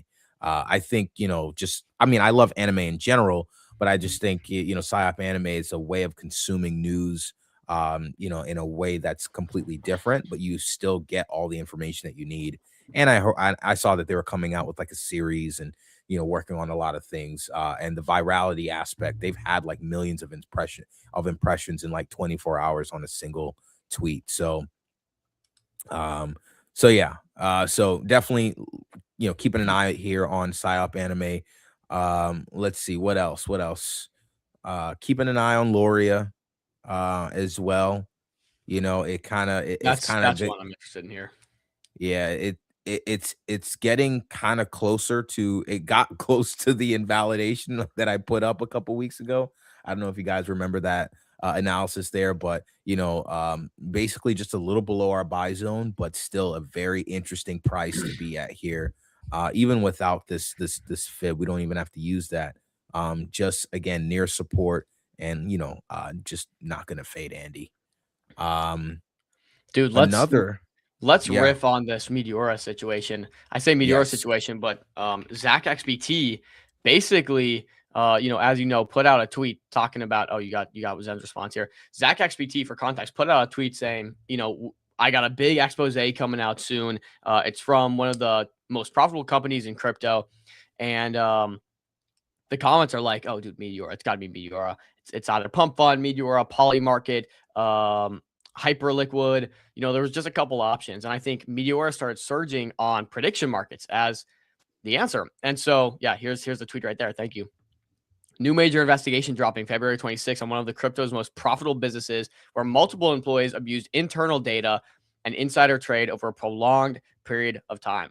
And so Meteora was leading the charge there on Polymarket for what people thought he was going to expose. Obviously represented by powered by Meteora here, so we appreciate them as a presenting partner. But we got to give some takes. We got to give some takes on this. Obviously, it's been dropping since. I think that's largely in part due to this tweet from Zen, which we haven't read yet. So maybe we'll read through it live here. So, so here's the live prediction market. I'm going to read through the tweet, and then I want to go through a little bit of perhaps a potential trade idea here. But let's see here. Here's the tweet. That Zen, I'll just kind of read it verbatim because this is the first time I'm reading this tweet myself, guys, and we got to get to our segment here in 2 minutes. So Zen says, since I took over Meteora last March, we've taken insider trading risks seriously and put real safeguards in place. Meteora is a permissionless platform, and especially over the last 12 months, we've invested tremendous energy into making it robust and reliable enough to ensure projects can launch without any support from us personally. As a result, we often find out about launches or integrations only after they happen. 2 examples were NYC and Yeezy. Some of the biggest launches on Meteora last year happened without their prior knowledge. Our energy is focused on building the best technology possible to power launch pads and other platforms. Our focus is not to get involved with deployers themselves. We are laser focused on what we're uniquely best at, and that's building great infrastructure, products, and community around and LPing. Yes, we've seen the poly market. To be honest, we were surprised as you were. So oh wow, this is pretty long. Okay. All right, so we'll just wrap this up here. So we immediately did a detailed review of the situation. After the review, we remain confident in the way we handle integrations, launches, and standards with our team. It's been almost a year since Soju and I took over. When we stepped in, things were rocky, but we knew we had inherited an amazing tech platform and even more amazing community. Every day since then, we've put every ounce of energy into their DeFi ecosystem, and they're deeply proud of their team. And he closes out by saying, and I promise you this, we're going to keep doing the same damn thing every day going forward too. Wow. So I guess we have Maya here. We have the street segment coming up, so we'll just wrap this with some quick takes. Dom?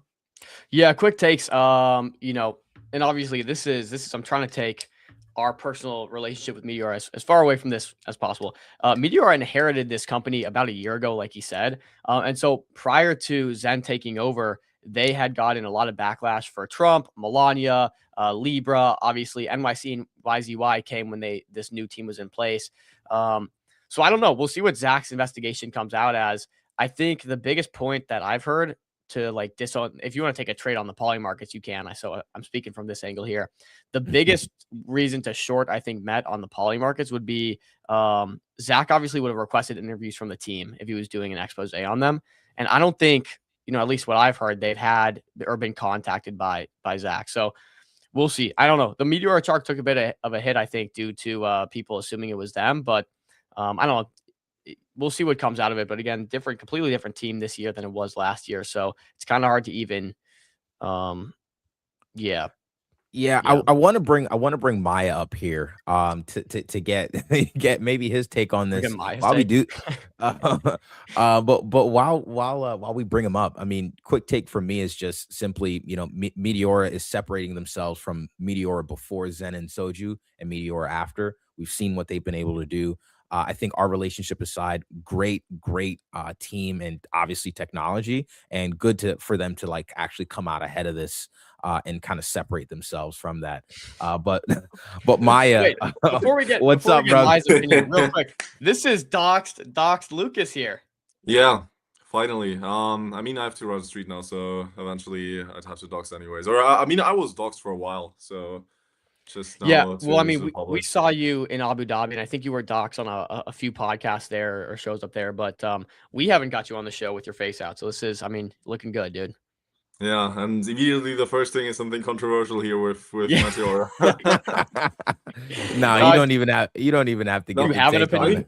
I think Meteora is innocent. I think the way Zach phrased it with like internal data. I mean, Meteora doesn't have so much internal data. They have like, I guess they would potentially have internal information, but internal data sounds more like a centralized exchange, like Upbit or something. So yeah, I don't know. I don't think it's Meteora, but I'm very hyped for the Zach post. Yeah, me too. Honestly. Same. Me too. I think all publicity is good publicity. So if you know, if it is Meteora, we'll see. But wow, you've been on the grind, dude. You had Mar-a-Lago last week. You were putting out tweets. I mean, here, let me just pull up your Twitter. You were putting up tweets about how much inbound you guys had, which was super interesting. You had like about $2 billion of interested capital with Street. So you've been hustling, bro. But maybe for those that don't know, the new audience here, give a quick. Oh, can you hear us, Maya? It's all good. Maybe a Can you- reset. can I you- think we're having some technical difficulties. Can you hear us, Maya? Yes, Maybe- I cannot hear you guys. Got you. All right. Maybe he backs out. There we go. I think if he leaves and comes back, we might get him. That tweet that you were talking about was him at the World at Mar-a-Lago. Was that- Yeah, I'm trying to yeah. pull up some stuff right now. Actually, I got that tweet up as well. sweet, If you sweet, wanna- sweet. So we can have that up when he comes back. But yeah, I mean, guys, if you don't know about Street, you know, we've been covering Street for a while. Glad to have him back. The boy is let's see, can you hear us okay? Yeah, now it works. Awesome. Perfect. Go ahead, run it, Dom. Sure. Yeah. So you were at Mar-a-Lago. You guys are grinding. We need to just get some updates from you. I think a lot of people are excited to hear about the tokens that you guys are incubating. You've got some really good projects that are on the website here that you talk about. For the new audience, quick elevator pitch. Who are you, Lucas? You know, Maya, Lucas, whatever you want to go by now these days. I don't even know. And what is Street? Yeah, I'm Lucas or Maya on X, and yeah, we invented or started Street with one mission in mind, which is valuable tokens for radical ideas. Not only make the tokens valuable with something like ERCS, but also make sure that the asset quality is on the highest level possible. Meaning these startups won't just be any D tier startups which are not venture fundable, but they're actually venture fundable and raise VC funding on the traditional side as well. Valuable tokens for radical ideas. That's a bar, dude. Who thought about that one? I am having audio issues again. I still can't hear you. Why is this? I wonder why this is happening. Josh, any tips? We got Josh in the back, engineering. Maybe he's got some tips for us. No, I don't have any tips for Maya. This is definitely, I think, on Maya's end. I can hear you. I can hear you, Josh. Oh. I just can't hear. Yeah. That's Can you hear me? Can you hear me okay? Yeah, I can hear you as well. I'll reset. Okay. Dom's going to reset. Sorry about that, yeah. Maya. Yeah, no worries. Awesome. Technology. So yeah, I guess we can while Dom resets, we can just kind of run it this way. You know, just for the newer audience that hasn't had an opportunity to kind of get introduced to Street, we've had a ton of new new members join us. So for them, just kind of describe a little bit of your thoughts on just ownership, ICM. I know this started out as this sort of ICM movement. Kind of update us on your current thesis and where that's leading you now with Street. Yeah, so I mean, our liquid fund, when I started this, I ran a liquid fund and we were invested in a lot of these belief assets. And I still think that the initial idea Ben Pasternak had was majorly correct. Crypto needs Web2 startups more than anything right now. The frontier of technology has moved on from blockchain to other things, majorly AI, robotics, and what we shouldn't do is like try to artificially recreate all of this. I mean, this epicenter of innovation inside crypto, but we should go towards all these frontier technology startups and work with them and not, try to recreate them inside crypto. So my thesis overall hasn't really changed. I think it's still kind of a similar thing to what Ben Pasternak initially envisioned. I just think he just was unable to execute it, and he didn't have the legal framework ready to execute in any way on it. So in your opinion, what are the different components that make this work? You mentioned the legal aspect of it. What are the other aspects? Well, like you mentioned, tokens being being able to be invested in by VCs or different funds. What makes a token investable, I guess, by some of these entities? What other components make this thing work? I mean, intrinsic value is everything through there. The legal framework, having a really good composable legal framework, which doesn't turn your company into a crypto company, but leaves you all the optionality to raise from venture capital or from angel investors in traditional finance. That is what's important. Like, you don't want to invent or have a legal framework where people are completely dependent on the very volatile crypto market. You still want to give these founders the possibility to raise normal capital, because that's what they know. And any good company, they raise normal capital. They raised private equity, venture capital, and it would be stupid to to just not do that, or to have like a legal framework which only allows this token, or only allows this people to buy exposure in the company through a token. Got it. And I guess my question is, community is a very big part of Web3. Maybe a part of your thesis sounds like, capital will come from outside of crypto, but like how do you fix the degen component, right? Like you mentioned that you don't want these tokens to be dependent on the market, dependent on, essentially all of the traders just kind of attacking the founders and asking more questions when token prices are down, things of that nature. How do you kind of like solve or get rid of or mitigate some of that negative energy that we often get from crypto traders when prices are down? So yesterday, for example, we hired head of capital formation, which main responsibility will be to just like talk to liquid funds, talk to larger investors, and make sure these tokens are correctly advertised to this group of capital allocators, just because that's the major important group we have to advertise to. I don't think that we will like completely leave out retail, or that won't happen. A lot of the distribution, kind of this attention user acquisition flywheel comes from retail and not from larger capital allocators. So we definitely have to fight a war on that end, being like this impatient retail traders versus startups that take time war. I mean, I'm in some Telegram groups like the Orgo community chat, and I mean stuff you see like in these places where people are just so impatient. It has to be fixed with probably technology, with software which we're already developing. Obviously it's more of a band-aid than a final solution, and I think over time a lot of these impatient people will get rinsed out naturally from the market. But obviously we're trying to like solve this whole issue a bit with technology. I mean, what we're currently developing is like it's not very sophisticated software, but like on a high level AI agents which are plugging into GitHub and telling people daily updates about what the project is doing. An AI agent which kind of plugs into your Slack, Notion, everywhere, and the token holders can talk directly to that LLM. Stuff like that, which makes people feel like they are a part of kind of this whole journey. It doesn't like make it necessary for a founder to update stuff daily, because that's unusual. It's very unusual. I think a lot of people are seeing this now with Orgo. People calling him bad founder, while like that's definitely not the case. And it's definitely necessary to fix that preemptively, and not to like throw people in the cold water again, like Belief did, and just pray that you find PMF on the trader side. Like we have to fix that before even going to the market, so kind of this question doesn't arise later.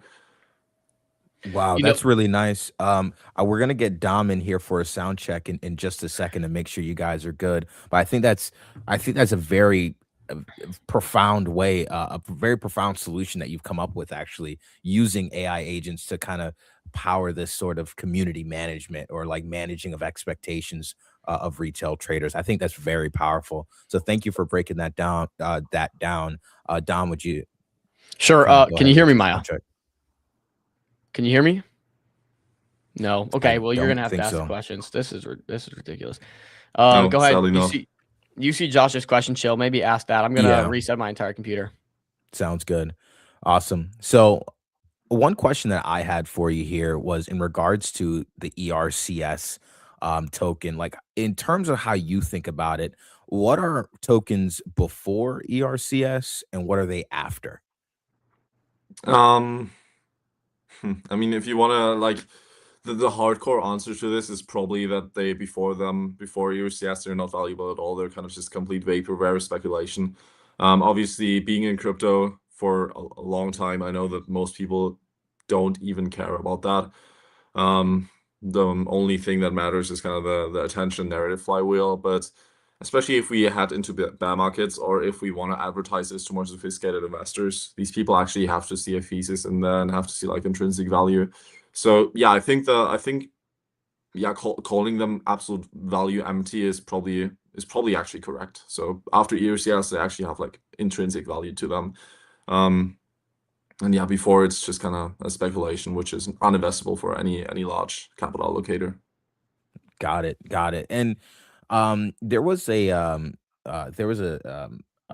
image on screen just a moment ago in regards to Cled being a good case study for tokenization of startups. What's the thesis there? What do you mean with what's the thesis? Like, what's the thesis for the Cled case So study? why is tokenization good for startups? I mean, you're seeing it on the screen. Cled before tokenizing was basically. I was on a call yesterday with, I'm not sure if I'm able to say his name, but like he runs a venture capital arm for a pretty large multi-billion-dollar startup, or I guess now private firm. And they talked to Avi Patel like a year ago before the Cled tokenization, and I think they rejected him actually for an investment, and now they invested in him after that. So it makes founders and projects who have absolutely no traction, have barely any funding, it really easily allows user growth and attention growth, and obviously also funding, continuous funding, just by being tradable. So there's like obviously this argument right now, which is like, hey, is this only something like, are we going to experience hardcore adverse selection because it's kind of only something for failing startups to choose? But I'd very much argue for the opposite, because raising capital is mostly really easy for a lot of good founders. Growth is a lot harder thing. And what we've seen with like with the people who reached out to us, we have a couple of people which is like very comfortable, have like 5 million ARR, but the biggest problem is kind of continuous growth and having like a lot of aligned people in their community. So something that is definitely something. Also, this is something nobody's really talking about right now, but in the future, I think it won't take so much more time. The financialization of everything, meaning like prediction markets, synthetic perps, and Robinhood or Ventures, that will continue to get built out. And while Polymarket or No Prediction Market right now is like focusing on startups, it won't take long until that happens. We've spoken to when Belief kind of died, I was on voice calls with like a lot of different builders who were like doing something like similar to what Belief did. We were trying to build like an ICM launchpad, and a lot of them wanted to explore prediction markets for startups more. And I don't think it will take so much more time until somebody's going to pull that off. It probably won't be Polymarket first. Polymarket will probably eat them up afterwards. But the moment this happens and kind of every startup gets like a public price chart in terms of like a prediction market on them, as a startup, you want to protect yourself against this. You don't get any money from that. You don't get really nothing from that. You're suddenly not able to write your own narrative anymore to any degree, because there's a public price chart up at prediction markets and people are speculating on whether your startup will be successful or not. And VCs will look at that. That will be like another indicator of a venture capital fund deciding whether they want to invest in a startup or whether they don't want to invest in a startup. And you have no control. As a founder, you have no control over these price charts. And Street allows you, or ERCS allows you, to kind of take back control a bit and to actually have power over this financial vehicle, over this price chart that you're giving out.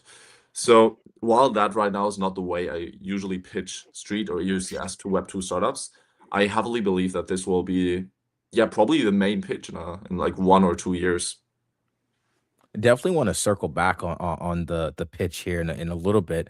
I think that's really important though, to kind of look at. You mentioned like retail wouldn't be left out. Do you feel like in the case of Cled, do you feel that retail was kind of the group that really powered the growth of the platform, that through this sort of retail powered guerrilla marketing type of wave that Avi Patel was able to build?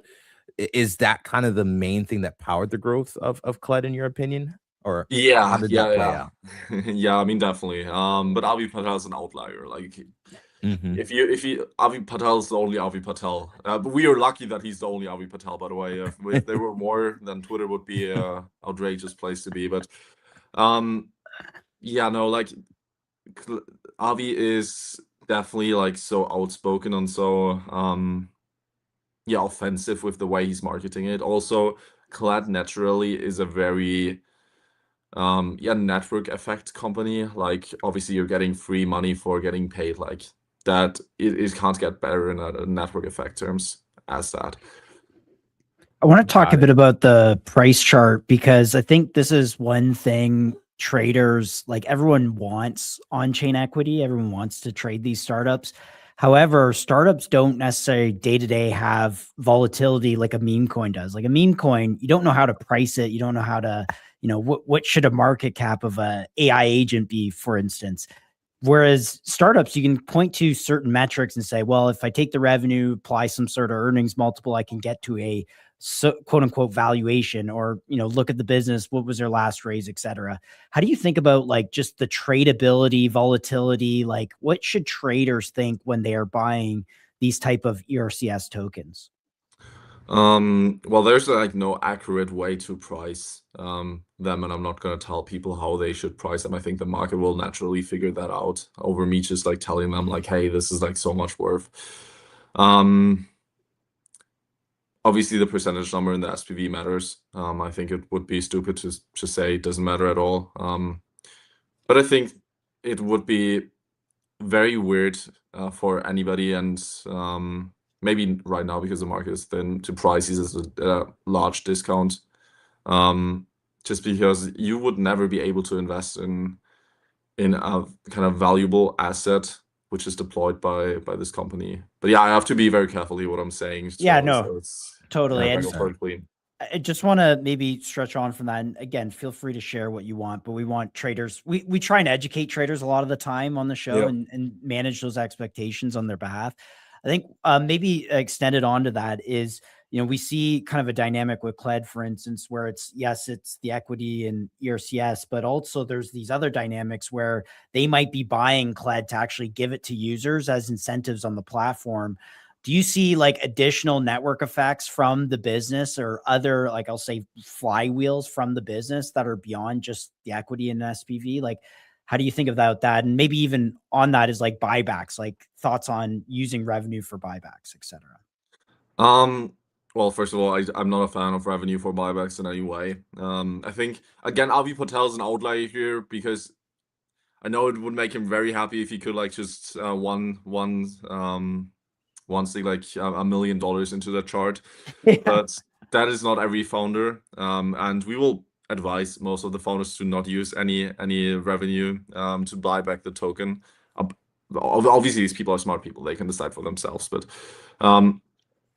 yeah, like you don't see an early stage startup anywhere buying back their equity from investors. So that's kind of the, I guess to some degree, the same thing here with ERCS or with any buybacks. Like it doesn't make any sense to use your early stage revenue to buy back your token or your equity. So yeah, it just seems like something new here, where you have like the equity of the business, but also certain network effects around the product that potentially can be valuable themselves. But yeah. Yeah, definitely. I mean, the network effects are always there. Also, the premium that these assets are liquid. Like people forget that equity investors are locked up for sometimes a decade, while you can go in and out here how often you like. So that is like definitely a big difference.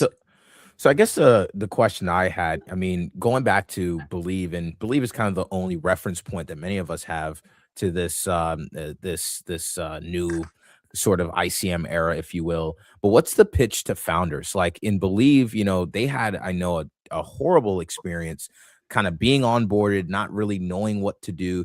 You mentioned that you advise these some of these founders, but like when you go to them, like what's the pitch? What's like, how do you sell them on tokenization? Well, majority, as I said, it's like the user growth attention. Additionally to that, the continuous funding, which is just awesome. Like your equity sits still completely in a on your kind of Carta table. Carta is like the website where you track your cap table, and just by doing a few percentage just on chain, or just a percentage on chain, you get continuous benefits from it. I mean, also it's much more friendly as like an accelerator positioning than Y Combinator. You're not losing out on 7% of your equity. You get continuous support, continuous user growth, continuous attention, which is very valuable in these times. And yeah, I think the funding will always be one of the main beneficiaries. I mean, Colette raised a lot of money from just being tradable. Orgo the same way, Believe even more. So that is like definitely a big difference maker. And as I said, this finance, like protecting themselves against like this financialization of everything, and protecting themselves against having like a public price chart, which they have no control about. Yeah, and in Orgo's perspective, I mean, I think the Believe eco really solved the cold start problem for Spencer and made it like viable for him to kind of take that leap and be like, all right, yeah, I'm going to go pursue this. But yeah. So there's value in it. Maybe just any final thoughts. I think it's maybe Chill. Go ahead if you want to ask your question. Yeah, just last thing is just on the pipeline. I mean, you're pitching these founders. I saw one of the tweets from Street. You guys had conducted like over 100 interviews. What's the pipeline looking like? Yeah, so I never can be able to like talk about specific companies, just because if I mention a single company, then it's gonna get sniped to death if it launches at a low valuation. But yeah, the pipeline is looking really good. We had multiple venture studios reaching out to us who are who just want to bring this by their startups and just give this as an option out. And VCs as well. I've been on a lot of calls with VCs who saw kind of this Colette case study, saw the explosive user growth, and also knew Avi Patel as a founder before that, and just want to bring this by to other startups where they believe that it would kind of they have like a similar network effect as Colette has. Got it. I want to ask about like some of the projects that you guys have coming, but one thing for me that I wanted to talk a little bit about was just great video, by the way, and Chill. Yeah. This is playing the volume. You pitched If you want to mute it, and he couldn't even afford. I think that's there we go. That's dumb.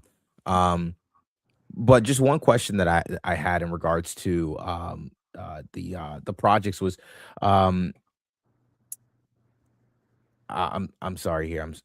One question I had was just in regards to I think I lost my question with the video. I'm not gonna lie. Go ahead, Josh. Take it. Who's doing your? Maybe talk a bit about your creative, because honestly, your creative has gone viral, by the way. So maybe really quick, like just the marketing around Street here. Who's doing the creative? Like, what can founders kind of expect around some of this marketing of their launches?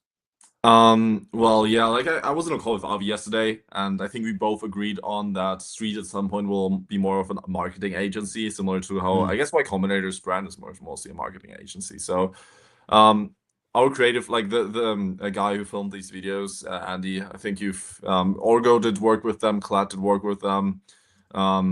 He's awesome. He's the best in what he does, and has a Street badge next to his name on X. So you can definitely expect more coming on the media side.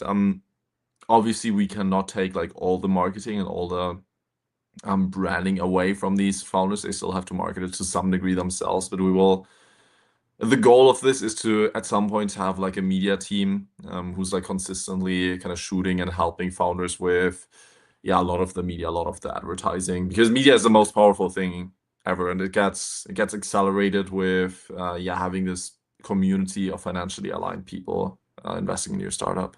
Yeah, and in that video, the announcement was around the Scout program. So can you talk a little bit about the Venture Scout? I don't know if you call it Venture Scout, but that program. Yeah, I mean, that has been an incredible success so far. It was one of the most fascinating things ever to just speak with so many PhD students, with so many really talented people who want to join this scouting program. We outcompeted basically every large venture fund with that, because they offer no incentive for scouting. It's kind of dog work to do for a VC, and here you actually get like a big incentive to scout companies. So Yeah, it's been a great success. We conducted over 100. I think now it's getting close to 150 scouting interviews with people from, Stanford, Harvard, MIT, the University of New York. So yeah, it's been a great success, and we will replicate this further. We will go to any large and good university and just talk with these people and get like one scout in any university. HFK has a great question, and it just toggled off there. Do VCs prefer ERCS over being locked into traditional raises? We are not at a point yet where we can kind of answer. Like, I don't want to give like a bullshit answer here. Most VCs, most traditional VCs, they will always prefer equity because they're like VCs are not the people who make the decision. Kind of, they're just the acting arm of the LPs that invest in these funds. So what could happen in the future? We don't know that yet. What could happen in the future is that a lot of these LPs that are investing in these venture funds, they're seeing what ERCS is. They're seeing that this is kind of a liquid exposure to startups, and then they're telling these venture capitalists that, hey, we want to have exposure in a liquid way as well, because that has kind of proven itself to be be an outlier in returns. But right now it's to be honest way too early to And really is that say because the liquidity premium, and is it also, do they like having a way to mark their, I guess, investments to some sort of market? What do you mean with mark their investments to market? Well, because it's trading, or a portion of the equity is trading, theoretically, there's a price and market cap that can be derived. Whereas a lot of private equity or venture investments, they sit on their books for maybe years, and it's like, well, do we price that last round? Like, what is the demand for this equity in real time? They actually probably don't know. And I don't work at a venture fund, so that's just from my own kind of viewpoint. But would love to get your take on that. Yeah, so there is like definitely the need for a very liquid secondaries market, and the need for a public price chart, or at least like some price chart how to price these assets. But again, like for a VC to purchase ERCS tokens, the LPs need to direct them to. I think in the future, like as we're developing this and as we get the regulatory clarity as well on it, I think that will definitely be something interesting for a lot of people. So now, obviously, like I'm just trying to bring expectations down a bit. Like after we go ERCS with CLAD, you won't see A16Z buying up CLAD tokens. Right. Yeah, Right. that won't happen, at least now. Maybe in the future, and we're driving towards that future very fast. And I believe that at some point we will have a good standing to make that possible. But right now, that'll be a big unlock when that happens, though. In all fairness. I think that's a really important thing to manage expectations. And that's something that you're doing very well so far in this interview. And honestly, just how you've conducted yourself throughout the time that you've been building Street. I guess one thing that I had just any updates on the first batch. I think someone in the chat kind of raised that question as well. Any updates on that?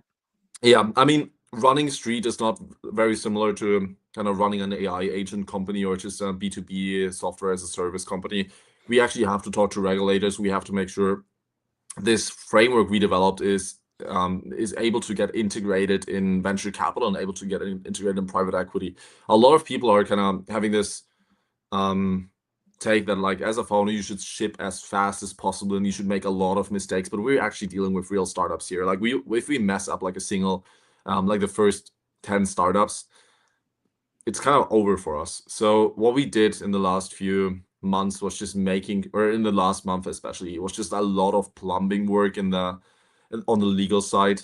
We have an awesome CLO and an awesome team now and a really good counsel to just make sure, first of all, that the contracts we sign with these companies, VCs can look at these contracts and they will not think that, like, hey, this is a bit weird, they have like too many rights, this looks uninvestable for us. So we had to conduct a lot of research on that side, because it's just so important that this is not like a quickly hastily done legal framework to kind of go into the market saying this is ownership, this is awesome, and then we ruin all of these companies' trajectory forever. So that has been from major importance in the last few months. And obviously, apart from that, we built out the scouting program, which was very important for us as well, because the asset quality is just from a way higher importance than the legal framework. While I do believe the legal framework is awesome, everybody knows crypto. The assets behind there are probably more important than like any ownership or any real framework there. So asset quality has been from a high importance, and for batch 1 specifically, I think I can confidently say now that first week of March it will start. We are aiming for the first week of March to be kind of the official launch of Street. And yeah, we are working a lot to make everything happen as quick as possible, and to offer a lot of transparency around that as well. So first Let me week of ask March, you. we're looking like 5 days, 6 days here. So let's say March 4th, 3rd comes around. Like, what should people expect? Is there going to be like a portal that opens up? Are people going to have to migrate their CLED tokens? Or No. Walk us through what next week looks like. Yeah, we'll release a lot of cool media stuff, but I don't want to spoil it too much. All right. But yeah, I gotta ask I'm the in- question, So Yeah, I'm in San Francisco right now. Avi's coming down to SF as well in a few days, and yeah, you'll definitely see a lot of cool things happen in the next 2 weeks. And also after CLED, like we are not gonna stop after CLED. We already have kind of the second company, which is, by the way, not on the screen, but I'm not gonna spoil it more. Logged in as well. So yeah, it's very exciting right now. So you're accelerating towards exciting times. We love to hear it. I have a question though.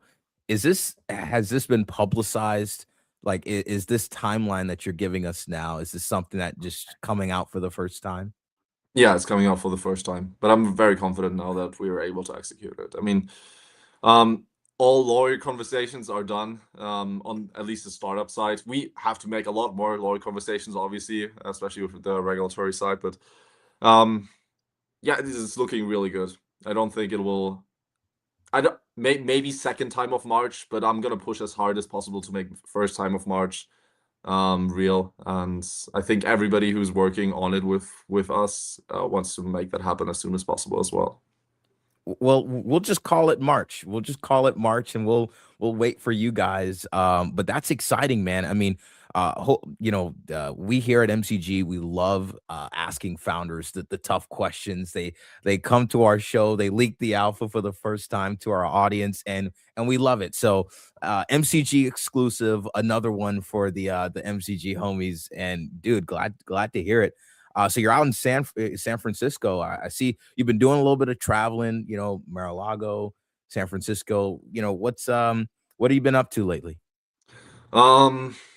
Work. I mean, travel, it sounds so nice, but like even Mar-a-Lago was a lot of work. I'm not the biggest fan of like networking events, but I think Mar-a-Lago was like, it was just so crazy. Like when we had like lunch, I was just randomly going to like one table, just sitting down there, and suddenly few people next to me is like a senator, and then like a lot of house representatives, and it's like just crazy getting in these conversations with them and talking about like valuable tokens, and just trying to make this and trying to push this forward on every end. And I mean, I met CZ, Brian Armstrong. It was just really cool to get to see everybody in real life for the first time. One thing that was so impressive to me on our first interview was you mentioned that you got into a meeting with A16Z, and they were really interested in the ERCS token standard. And that always stood out to me. And so I'm like, I gotta keep an eye on Maya and what they're doing over there at Street. And so going from that to now being at Mar-a-Lago with these, some of these crazy figures, both inside the regulatory side and inside our industry, like Brian Armstrong and others. What are those conversations like? You know, what kind of like insights are they giving you? What kind of direction are they giving you? What's coming out of all of these these networking events? Yeah, it's always very different. I mean, Mar-a-Lago was a crypto orientated event, so everybody was naturally pro crypto and was very very friendly about anything which is like bold, which is trying to I guess not change the regulatory landscape, but at least push the regulatory landscape in a good direction. Obviously meeting with like traditional venture capital funds or just like in general people who are outside of crypto is always a different conversation. I think most people agree very much what we are doing because they understand this kind of issue that everything in crypto is kind of speculative bullshit and that we have to change that or somebody has to change that. So they resonate a lot with our philosophy on that end. But yeah, like Mar-a-Lago has been interesting for so many other reasons as well. It's like you get a lot of like actually actionable alpha from these people just because they just talk about their job and about what they're currently interested in. And yeah, it's just really fascinating to hear all of the voices. That's so awesome. I mean, I can only imagine who you're rubbing elbows with and who you're in conversation with. I mean, from a policy standpoint, what's your broader take here on I mean, directionally, we're going towards a more favorable sort of regulatory environment, and one would say we're in it right now. But when do you feel like that will materially feel it, like where we are in the industry? Yeah, with the upcoming acts and whatnot. Might have to disappoint some people here. Like the both the innovation exemption is like all of these acts are awesome. Don't get me wrong. They're really good and they're going in the absolute correct direction where we have to go. But the people who are listening to this podcast, most of you guys won't feel it. Most of you guys won't really feel what's happening. It won't change how, I guess, the trenches operate or something, or how people buy and sell a lot of tokens. It won't even materially change how intrinsically valuable a lot of these tokens are. So it's kind of the real response, but you guys won't notice it too much. I think we as streets are the best odds of if a lot of certain things happen that you will actually feel it. But yeah, these like kind of mainstream regulatory acts right now, even the innovation exemption, it's a bit overhyped from a retail trader's perspective. I've been feeling that a little bit, and I know from our first interview, you mentioned that you are a trader. You've been a trader in these markets. So it's interesting to kind of get your perspective on this side of things. I often envision, people say the trenches, but I mean, I often envision us kind of evolving into something a little bit more mature over time in terms of our expectations, what we trade, how we trade them. We've gone from, what we were doing in 2021, on Uniswap and other dexes to now being on with NFT rocks and everything to now, full on like trading terminals with like all these like crazy features and on-chain analytics. Like, how do you see sort of the quote unquote trenches? I would love to say maybe come towards this more realistic expectation of slower progress, but still meaningful. How like I'm obviously not that into trading anymore. Like I can give you like a broad like probably unsophisticated take, which I could find a better take in a few hours, but it's looking and that has been my philosophy for a long time, that these kind of markets as they are right now in these small on-chain environments, they're unsustainable for a lot of these traders, where they are slowly getting rinsed out. I've been hearing these stories IRL a lot lately, and it's not looking like there will be a liquidity injection event anytime soon. And a lot of these people are gambling addicted. They just don't really want to admit it. So I'm not so positive about like the about the overall kind of trenching space. I mean, if you see the kind of leaders and the thought leader and like the people building out these products, not want to name names here, but like the way they design everything, the way they incentivize themselves for making money, making revenue, it's just all unfriendly against like traders, like all extractive, and that is their very business model. I mean, parasitic. yeah, so I don't think this will change in any way. It's normal in every bear market.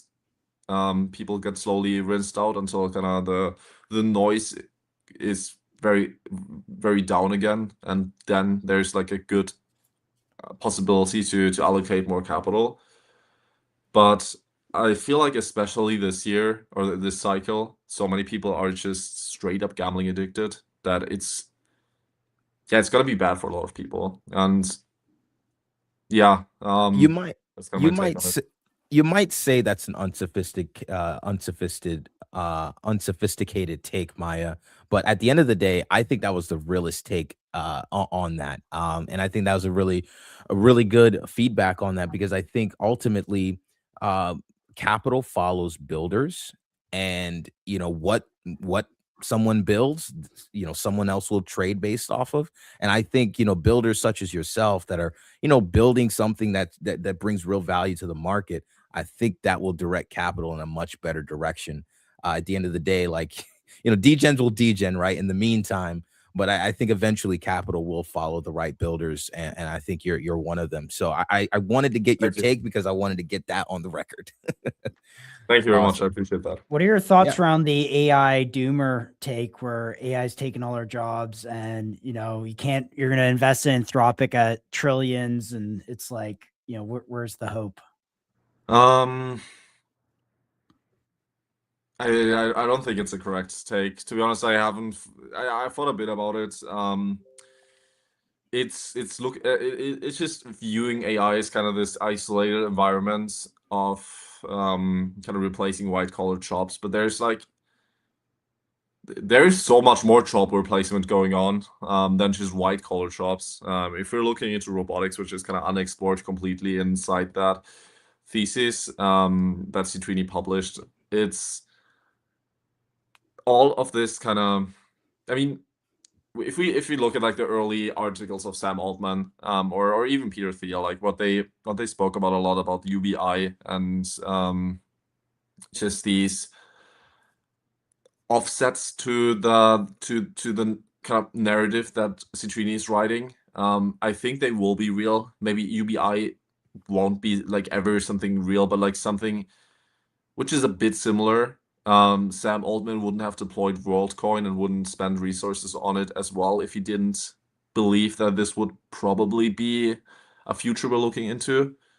I do agree that it's a tail risk. And we should, as a founder or as a serious capital allocator, you should spend a lot of time worrying about tail risks. But setting that up as kind of the base assumption is unproductive in a market which rewards being bullish. Yeah. And you have a robotics launch on your platform, OpenDroids. Can you talk a bit about that launch? I don't think many people know about this one.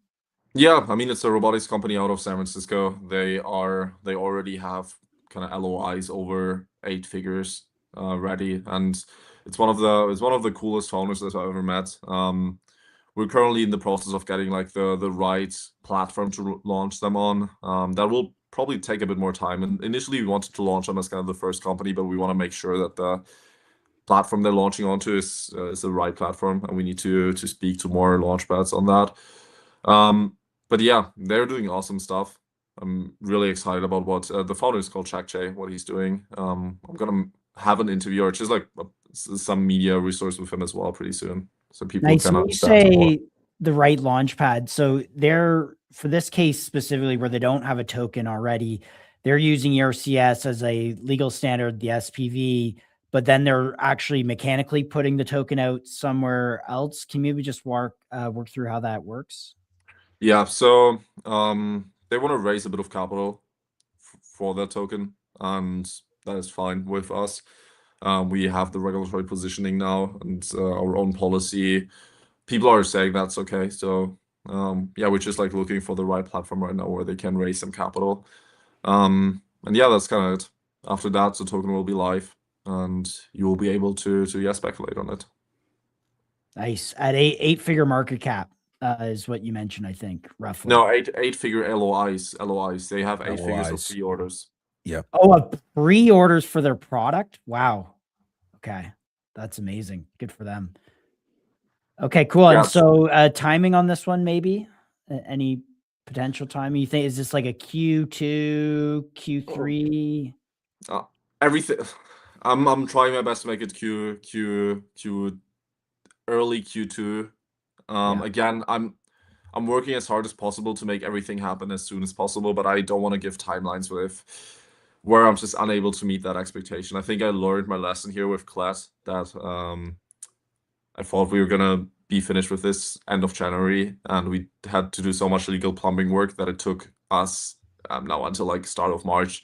So I learned my lesson there. I'm not gonna give out Fair. Yeah. too quick timelines anymore. Yeah, and this will be one of the first physical robotics companies on chain that is kind of investable. We've seen some small projects and then a lot of software-based ones, but nothing. Physical robotics is difficult, so that's why this is really exciting. I Cool. guess the Jill. question that I had as well, just thinking a little bit about tokens that are already launched, but like are looking to incorporate the ERCS standard, like a Klett or an Orgo. We're seeing kind of the market. Obviously, like you mentioned earlier, a founder like Spencer or a founder like Avi, great founders, great products. But what we're noticing is that traders in the market aren't really like picking up on, how undervalued these things are. I mean, if some of the things that Avi mentioned that he had in the pipeline, he already had, partnerships and things of that nature back in like a 2020 or 2017 style market. Some of these things would have already been picked up, a long time ago. What do you think is the disconnect in the market, and like how do you think ERCS addresses that? I mean, yeah, being honest, we can magically get the same liquidity as we got in 2022. ERCS won't just attract the same, like, there's a big underlying problem that the liquidity is just so thin and everybody is getting rinsed out by like certain protocol that is taking everybody's money with their kind of inherently evil design. So we can't magically change that. I think since we're focusing on serious capital allocators, which are investing in these assets for a long term and are patient about the project's progress. Also, we are very disciplined with the way we launch these tokens, where founders are not just distributing all their supply to random people, essentially. I think that can move the needle to some degree, but it will take time. I think ERCS or Street is the most likely igniter of something like this kind of 2022 altcoin season, just because crypto has never had something where liquidity got kind of given back to the market. That is something completely novel. Kind of the liquidity for a lot of these $100 million assets is just 5 million, 3 million. Like there's 3 million in buy-side liquidity.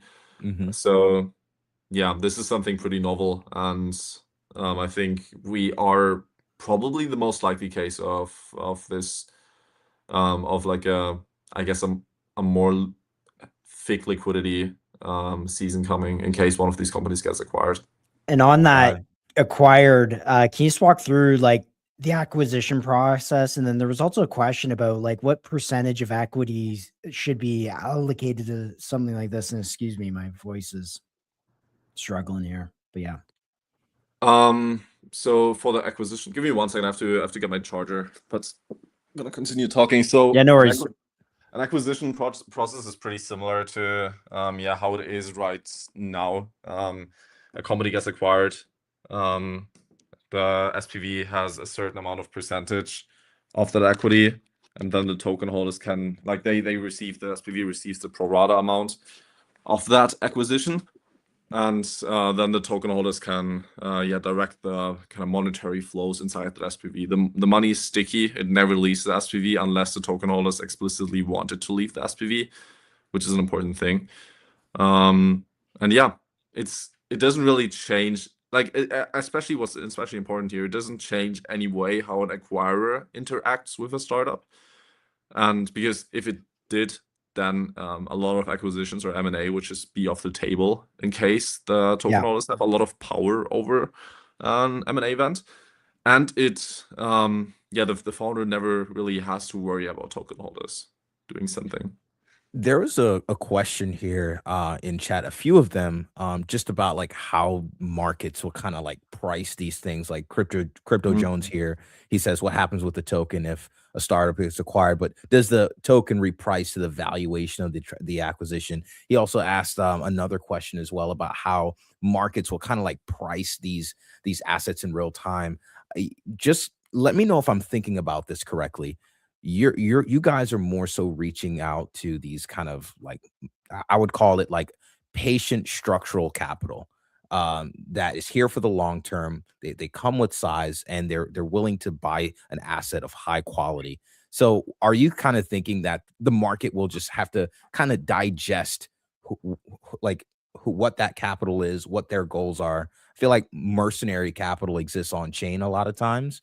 We're not used to patient capital. So do you feel like the market will just kind of digest who's buying this themselves and just kind of come up with their own sort of standard as far as how they buy and sell, and would different trends kind of be created from that?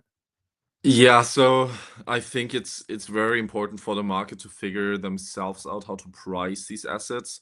I think in any emerging market, that's like if we look historically at like new markets or new capital frontiers that opened, there always had to be kind of like, if you look at this like from a macro angle, like obviously there are like policymakers who are like saying like if a certain asset is like, they see it as too hot or too overvalued, and that they tell like people, hey, calm down, like this is like looking like a bubble. But if we're looking at this from like a historical lens, like nobody ever gave a fuck what the policymakers said, and nobody will ever care about what street kind of is saying. So I don't want to give like a pricing guide out how to price this 100%. asset. I think it would be very unnatural to do that. 100%. People will learn. I think it's natural that some people will make money, some people will lose money. It's trading. It's not giving, like, I'm not giving you guys free money. Like it's still trading. You still have to make your own decisions, and I feel like the market will figure that eventually out.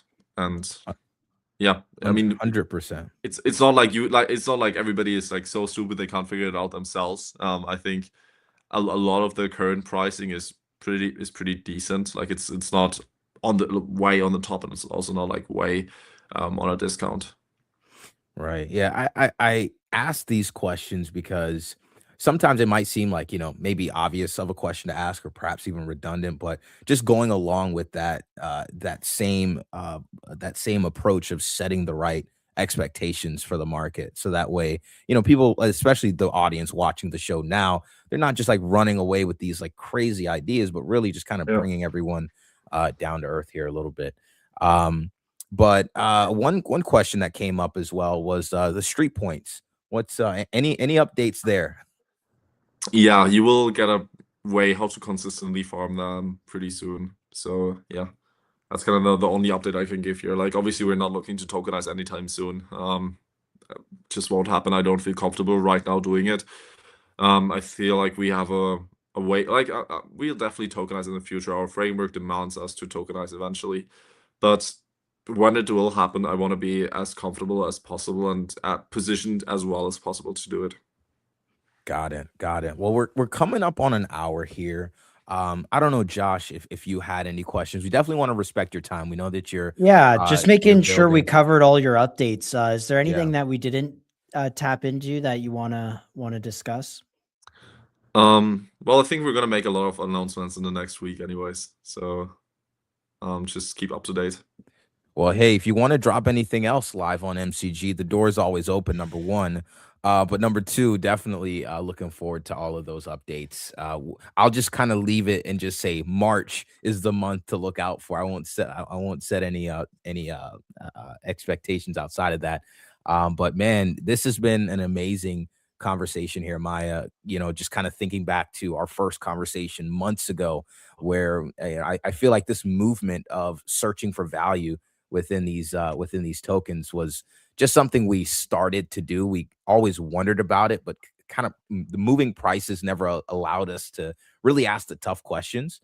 But over the course of 2025, those questions started to be asked, and I feel like Street came with many good answers. So man, excited for March, excited for what you guys are going to build.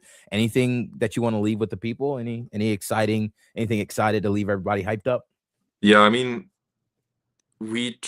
after Believe launched, after this whole kind of story, we tried to figure it out for such a long time. It's definitely not an easy path. It was like a very difficult last few months, but we figured it out now. I'm very confident that our current approach that we have is the right one, and we're seeing it on every side right now. Like, we're seeing it on the startup side that they're okay with it. We're seeing it on the legal side that we are speaking to literally the best lawyers in the US who are in security regulations and who are in security laws, who are advising startups, clients that we work with, and who are putting the green light on ERCS.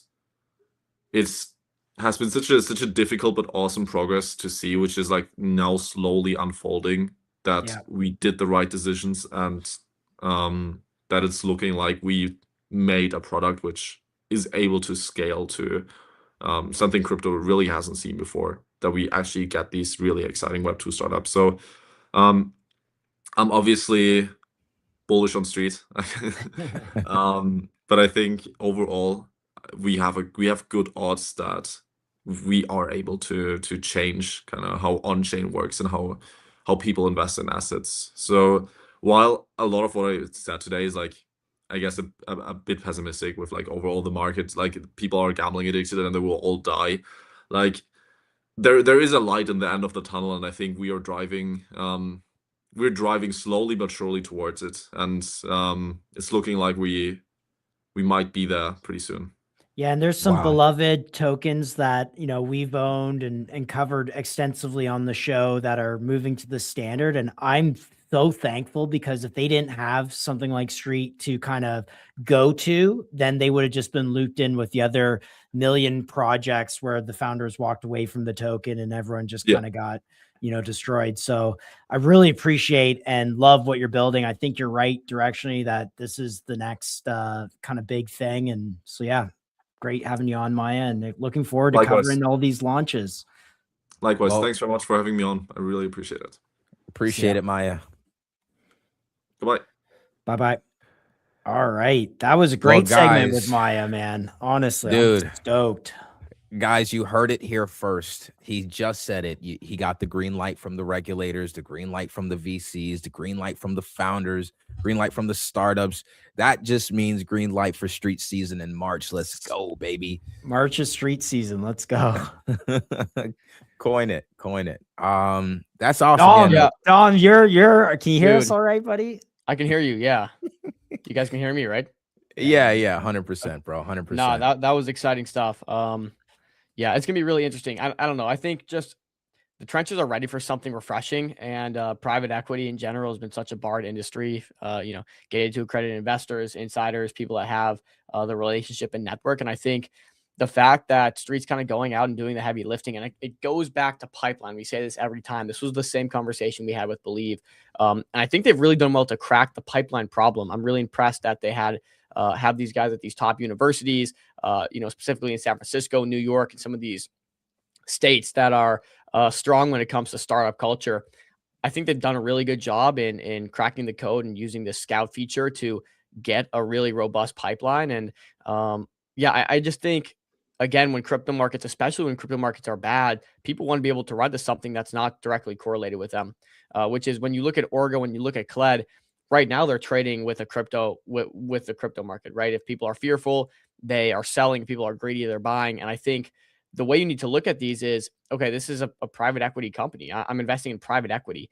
I need to have a longer term vision, and I need to be able to buy something that's uncorrelated with crypto. And I think eventually, once the trader mindset matures a little bit, we'll start seeing people treat that as such. And, you know, it's kind of like a barbell where you maybe buy crypto on one side, but buy these private equity on chain the other side. And Yeah, street and sleep at night Yeah, knowing that your right. token's not going Yeah. to go to zero. Like, this is the thing, is just, it's so uninvestable, a lot of these tokens. You can't sleep at night because you're like, I got to watch positions. But something like this is just, you know what you own and you're going to hold it for a while. So Can I say this as Yeah. well? We talked about yesterday Robinhood giving retail access to private markets, and my question was to Dom, is that a driver for this narrative? Because we've seen it evolve from ICM to ownership to now kind of like access to private markets, which that's exactly what it is. But I mean, like, I think that's really bullish street. I Yeah. mean, especially if they're coming out with this in March and they'll be rolling out launches. You know, he said they have a pretty robust pipeline. They have a ton of launches and they have a ton of like media stuff coming up. So my gut tells me let's watch street. Like really watch what they're doing. Street will do well independent of if private markets just become a thing that everyone's trading on Robinhood 100%. platform. But I do think, yeah, there would, you know, there could be, I think, as you've mentioned, this trickle down effect from people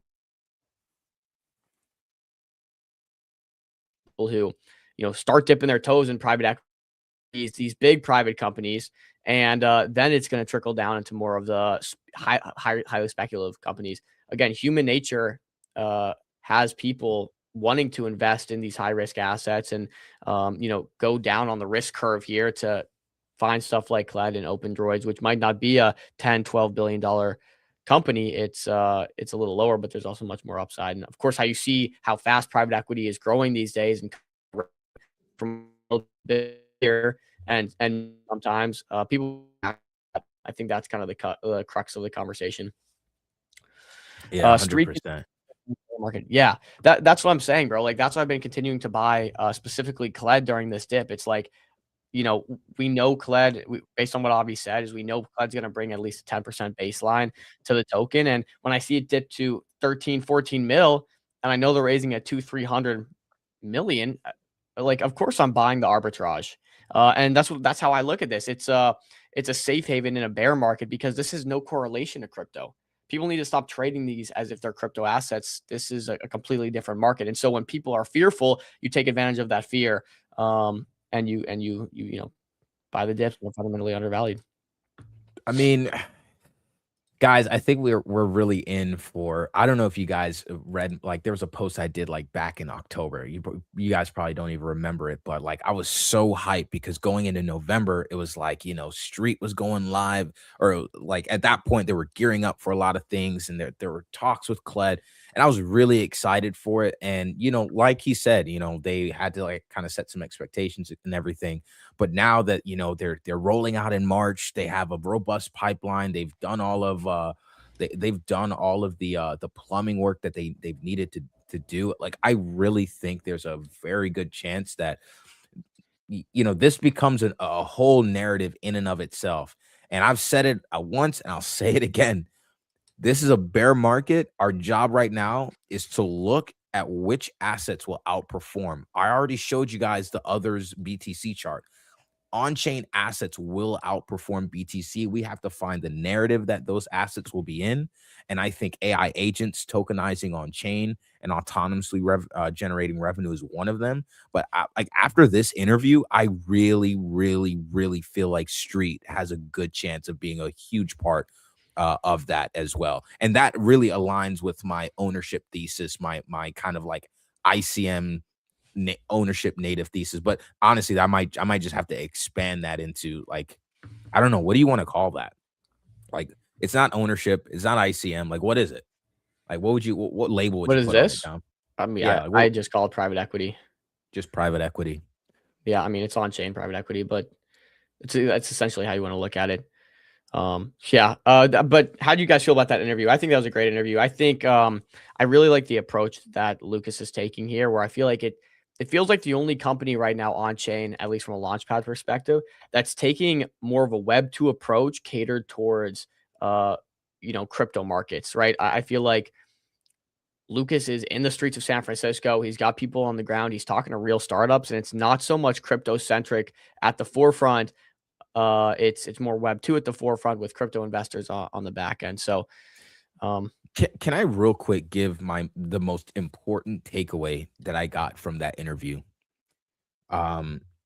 Here's what I got. He said that they're focused on long-term patient capital. They're focused on VCs. They're focused on, liquid funds. They're focused on talking to the big dudes, the big guys, right? And so what we have to understand is, like, as retail, like, the money that the capital that we command is minuscule compared to what these guys command. And ultimately, their allocation will determine the direction of the market, right?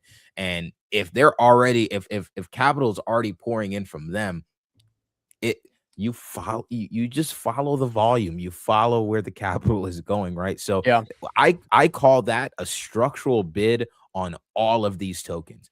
And now, whether that's a market buy or whether that's, however that works materially on the chart as far as how these things trade, that remains to be seen. But what I know is that the market will price that based on, like, how these VCs are allocating, based on how are they buying on the open market, like, all of that will he did factor say in there. this is not for VCs to buy in the open market. I think more so what I would take from that is, okay, well, we see Orgo's got A16Z Scout interested. Yeah. Like, A16Z Scout's probably not going to be buying on the open market anytime soon, realistically. But if A16Z Scout is in the trade, and we know this, well, then, you can maybe be aligned with A16Z in this case and buy something that they're interested in. And I think that's the biggest takeaway. Align with some, or you don't have to do this, but if you see VCs you like, you can have the opportunity to align with them. I don't think that capital is going to be buying anytime soon. Liquid funds, maybe, but venture capital, not anytime soon, like Lucas mentioned. Yeah, good to set expectations, but I think it's just important to note that we have structural capital. Like, we've been on our own for a long time, for a few years in these markets, and we've seen that, like, we haven't been able to push, anything past like any relevant type of market cap, because it's mercenary capital. It's PvP, bro. It's, when are you going to sell? So I'm going to sell before you and stuff like that. But when you have this sort of narrative building with something like Robinhood kind of building up the narrative mainstream, but then you have Street on the crypto native side working, and then you have, like, all these developments and all this cap. Maybe they don't buy now, right? I'm not saying that they're going to come in and just automatically buy up all the coins and hundreds of millions, but at the end of the day, there is capital waiting on the other side. That's patient, that's long-term, that's not just here to dump on us. And I think that's really important reassurance for the market. And it's more of a reason to get people involved. And that's why, shout out to Rambo, it will be a safe haven in the bear market. Clip that. Boom. Boom. Crypto Jones, still don't understand the mechanism behind the equity capture. I don't, like, Crypto Jones, I don't think we will fully ever understand it from what and I say that not because I'm smooth brained, but I think I say that because there's a deep level of legal plumbing that's involved in creating these markets. I mean, we're really innovating in a market that has been the same for literally, like, hundreds of years. Like, equity has been in place for a very long time, and people have operated the same way for a long time. So to come in and to introduce something new, there's going to be a very, like, deep, like, legal structure and plumbing that's involved that maybe we cannot fully wrap our head around. It's almost like think of Street as being the engine under the hood. You don't really know how all that stuff works, but the car will run when you turn the key, right? Or click the button or whatever. Right. So, like, we might not know all the inner workings, but ultimately we know that it will be able to power something powerful. And that's why he's meeting with, Mar-a-Lago, huge, moguls in the industry type of thing. Like, that's why he's had a meeting with A16Z when he just started. Like, that's why he's attracting all this VC interest. It's because people know that too. So yeah. Banger. No, I'm very bullish on Street, to say the least. Let's jump here, man, real quick. Take a look at Bitcoin, man. This continues to run, which we love to see, boys. So, up 7.7% on the day, just continues to grind, man. This is the Jane Street effect. Jane Street goes away, and this is what the markets look like. Oh my goodness. No, I don't know if I would. My bad. Finish.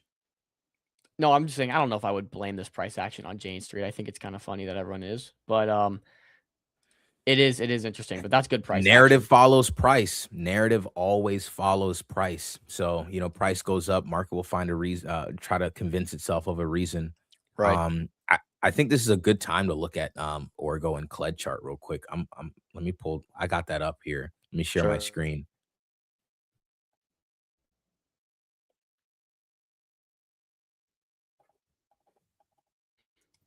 All right, let's see here. So here's the Orgo chart. Obviously, like this is as good of a place to buy as any if I was the one looking at this chart and looking. Dude, SBF is one of many. Sorry to interrupt. Just chill. Yes, Bill. SBF is one of many people that worked for Jane Street. That was part of FTX. Oh yeah, I actually found that. I actually found the tweet that highlighted that. Speaking of that spill, let me actually spill that with you real quick. Yeah, saw what I did there. All right, so this Venusa, she actually kind of outlined this a little bit. She said Jane Street made $10 billion in trading revenue in a single quarter, and basically they're involved with Goldman Sachs, JP Morgan Chase, Citibank, Bank of America. I'm sorry. For scale reference, they made more trading revenue than all of those entities, those banks that I just mentioned. They got banned from the India stock market last year for manipulating the national index. They seized 570 million and called them not a good faith actor. That's crazy. They were the inside trader that triggered the $40 billion Terra Luna collapse. And this is the part here. This is also the firm that handles BlackRock Bitcoin ETF. So obviously they have their hands in a lot of things. They have their hands in a lot of things here. I think Rambo wanted us to check out. I saw you linked your tweet there, Rambo.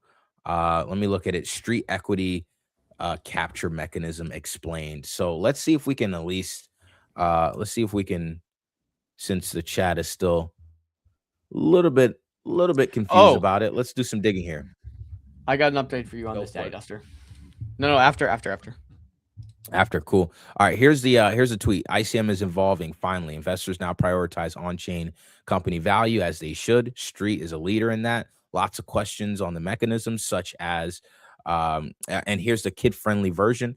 A startup wants its token to have real value tied to the company. It chooses to put up 20% of its equity in on-chain. The equity is placed into an SPV managed by Street. The startup issues tokens backed by that 20% stake. These tokens aren't actual shares, but they represent real economic value. If the startup is acquired, 20% of proceeds flow through Street to token holders. Companies get access to liquidity without losing control. Investors get real value. Incentives are aligned.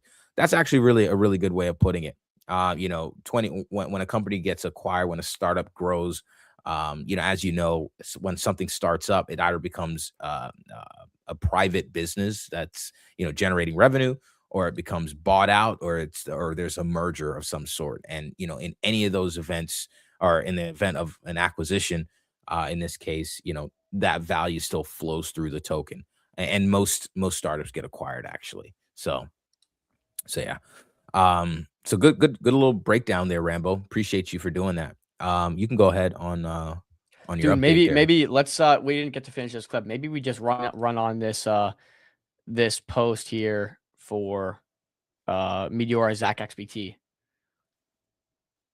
Yeah, let's do it. Okay, sweet. Do you have the prediction markets? Maybe we should pull those up too, because I think they've like adjusted quite a bit since. Okay. All right, boom. Let's do this. Yeah, guys. So as you saw, Zach XBT put out this tweet, got 8+ million views, talking about he's exposing a company, one of the profitable companies in crypto, and he's got this big expose dropping. In the comments and on Polymarket, people were starting to vote and speculate on who they thought it was. Meteora was leading. Axiom was up there. I saw some people talk about Hyperliquid, some people talk about Pump Fund. We had Lucas Maya from Street on earlier who said he thinks it's probably going to be a centralized exchange due to the wording that Zach XBT put out. Nonetheless, we've since got a response from Zen, basically filling us in on what he has to say about this and the Meteora team's response. Right, it has not been obviously confirmed that's Meteora yet, but Zen got ahead of it here real quick. We read this on stream earlier. Chill, do you have a TLDR you want to cover on this write-up he had? Yeah, so basically, quick TLDR on this post. Meteora is basically kind of getting ahead of this and basically stating that they are separate from the old team and the new team. So basically, they took charge about a year ago of the platform. About 12 months ago, Soju and Zen, they came in and they were now leading the leading Meteora. They realized that from a tech perspective, they had something powerful, but what they're addressing here is they're not really associated with what has been done before. Their focus has been on the infrastructure, and they also address the fact that many of the people that use their infrastructure to launch tokens, like Yeezy and some of the others, they don't know these launches are coming. They have no idea that these deployers are deploying. They focus on building out the infrastructure, and whoever uses it is on them, right? So I love the way they're coming out. They're coming out on this, and he basically reaffirms at the end that they'll continue to focus on the tech, the LPing community, as well as the business. So what's your vote? What does your vote end up being on? Oh, okay. So Kingsbed met for this one. What's your vote? I think Lucas made a good point. It's probably a centralized exchange based on the wording Zach XBT had.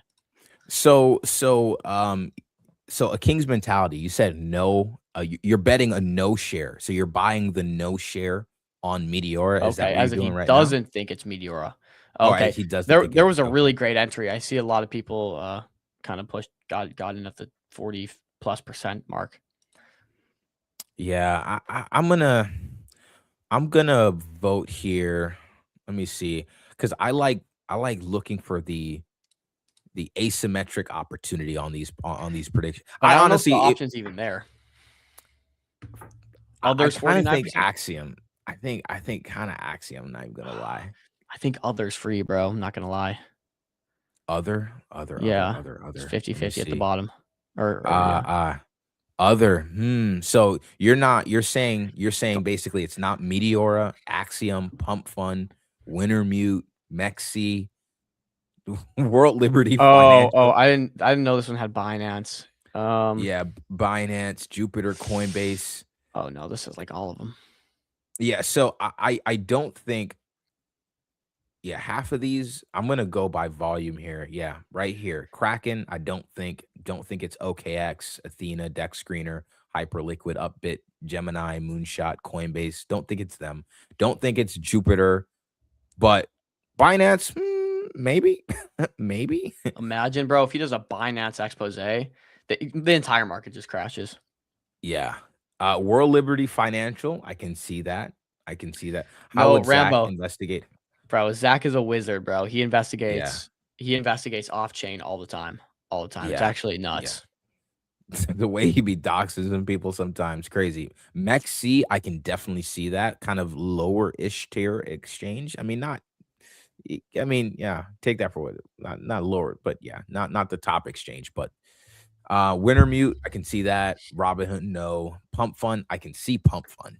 I can see Axiom. I think my vote is Axiom, not gonna lie. How would Axiom be getting insider information? Bro, so there was this tweet about like Axiom KOLs that like anyone with like an Axiom KOL tag or an Axiom icon next to their name, like a lot of people just don't trust their calls. you know, type thing, because they're more so like trenching, they're more so copy trading, they're more so, you know, copy trade farming and stuff like that. So I can see kind of, you know, maybe perhaps Axiom colluding a little bit. But I don't know. I don't know. I would say Axiom, either Axiom, but if I'm trading this, maybe Binance, man. I mean, that would be crazy. Let's nail down the wording here. New major investigation dropping February 26th, tomorrow, on one of crypto's most profitable businesses, where multiple employees abused internal data to insider trade over a prolonged period of time. So internal data means that there's a database within the company that prolonged period. Mhm. Prolonged period is the key word for me. It's not a prolonged period isn't anything that just recently launched. And so I would Axiom's still pretty new, man. I don't know. yeah, that I would take Axiom out. I would vote Binance here. I'm not even gonna lie. And the yes share is under 3 cents.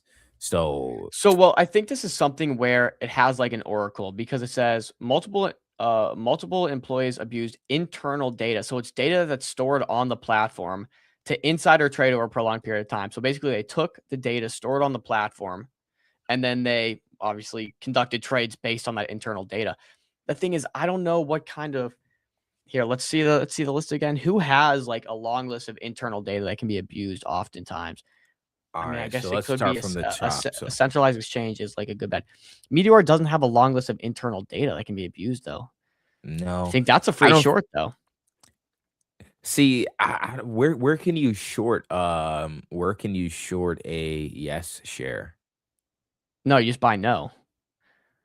But why? But that's the thing. Like, I wouldn't buy the no share, because the no share It's is 62 cents. 62 cents. You're that's nothing.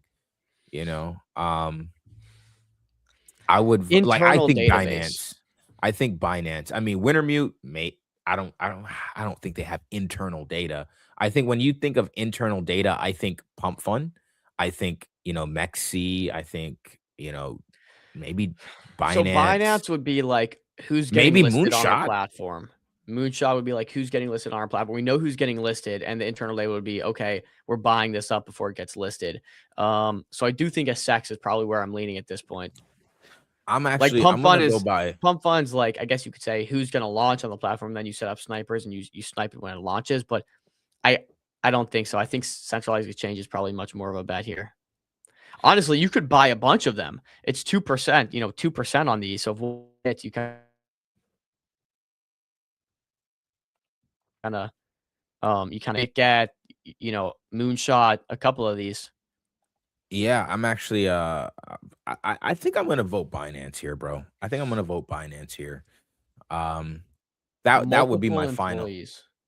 Dude, if it's been obvious, Binance or even Coinbase, to be honest, remember Coinbase listings have been like, I'm looking at remember the Binance chart, the every listing being down 80% or more. Binance could be valid. Yeah, I'm actually voting Binance here. Let's see. Nice little prediction market trade. I'm trying to think about the possibilities of Hyperliquid too. I don't think Hyperliquid would risk it. Not that team, man. They're 5 people. They're a team of 5 people. True. Also going back to what he said, and multiple employees abuse internal data. So like a 5-person team, you'd have to have half your team being bad actors. Exactly. So we're putting together a good case. I'm looking Binance here. I'm voting Binance here. I'm not even gonna lie. Yo, what the heck? Did the prices just climb? Hold on. Let me just refresh this real quick. Let me refresh. I think some people are buying Binance right now. Are you guys buying Binance? Let me see real quick. Not financial advice. Yes. You guys are buying Binance right now, man. At least let the boy get the entry under 3 cents. Come on, guys. Come on, man. Nah. All right. We covered that. Yeah. Clip that. We'll get some good clips out of it. You know, this is us showing our vouch of support for Meteor, guys. Nothing you can do will make us hate that team. Fight us. Basically. Y'all know why Loria is spiking? Now let's check it out. I see that the Wiseman posted about 2 minutes ago. They're like they are like the Loria market makers. Not the Loria market makers. I'm It was pulling at up a great Loria spot. right now. I think that's for stars. It was at a great spot when Chill literally mentioned this. Jeez, we both mentioned this, bro. We both mentioned this earlier. Like, if this is a place where you go, I won't fade Andy here. But yeah, nice. You want to chart up, or you want me to rock it? Nah, you can chart up. It's I mean, same spiked. shit, right? Spiked. Yeah. I don't know why it spiked though. I don't have an answer for you. I mean, I could rip a quick little Twitter search for it. Here, let's do that. I'll pull up Zach XBT again, and we'll hit a little Loria search. This is how you get your answers, boys. Hit the latest right here. When did it spike? It spiked about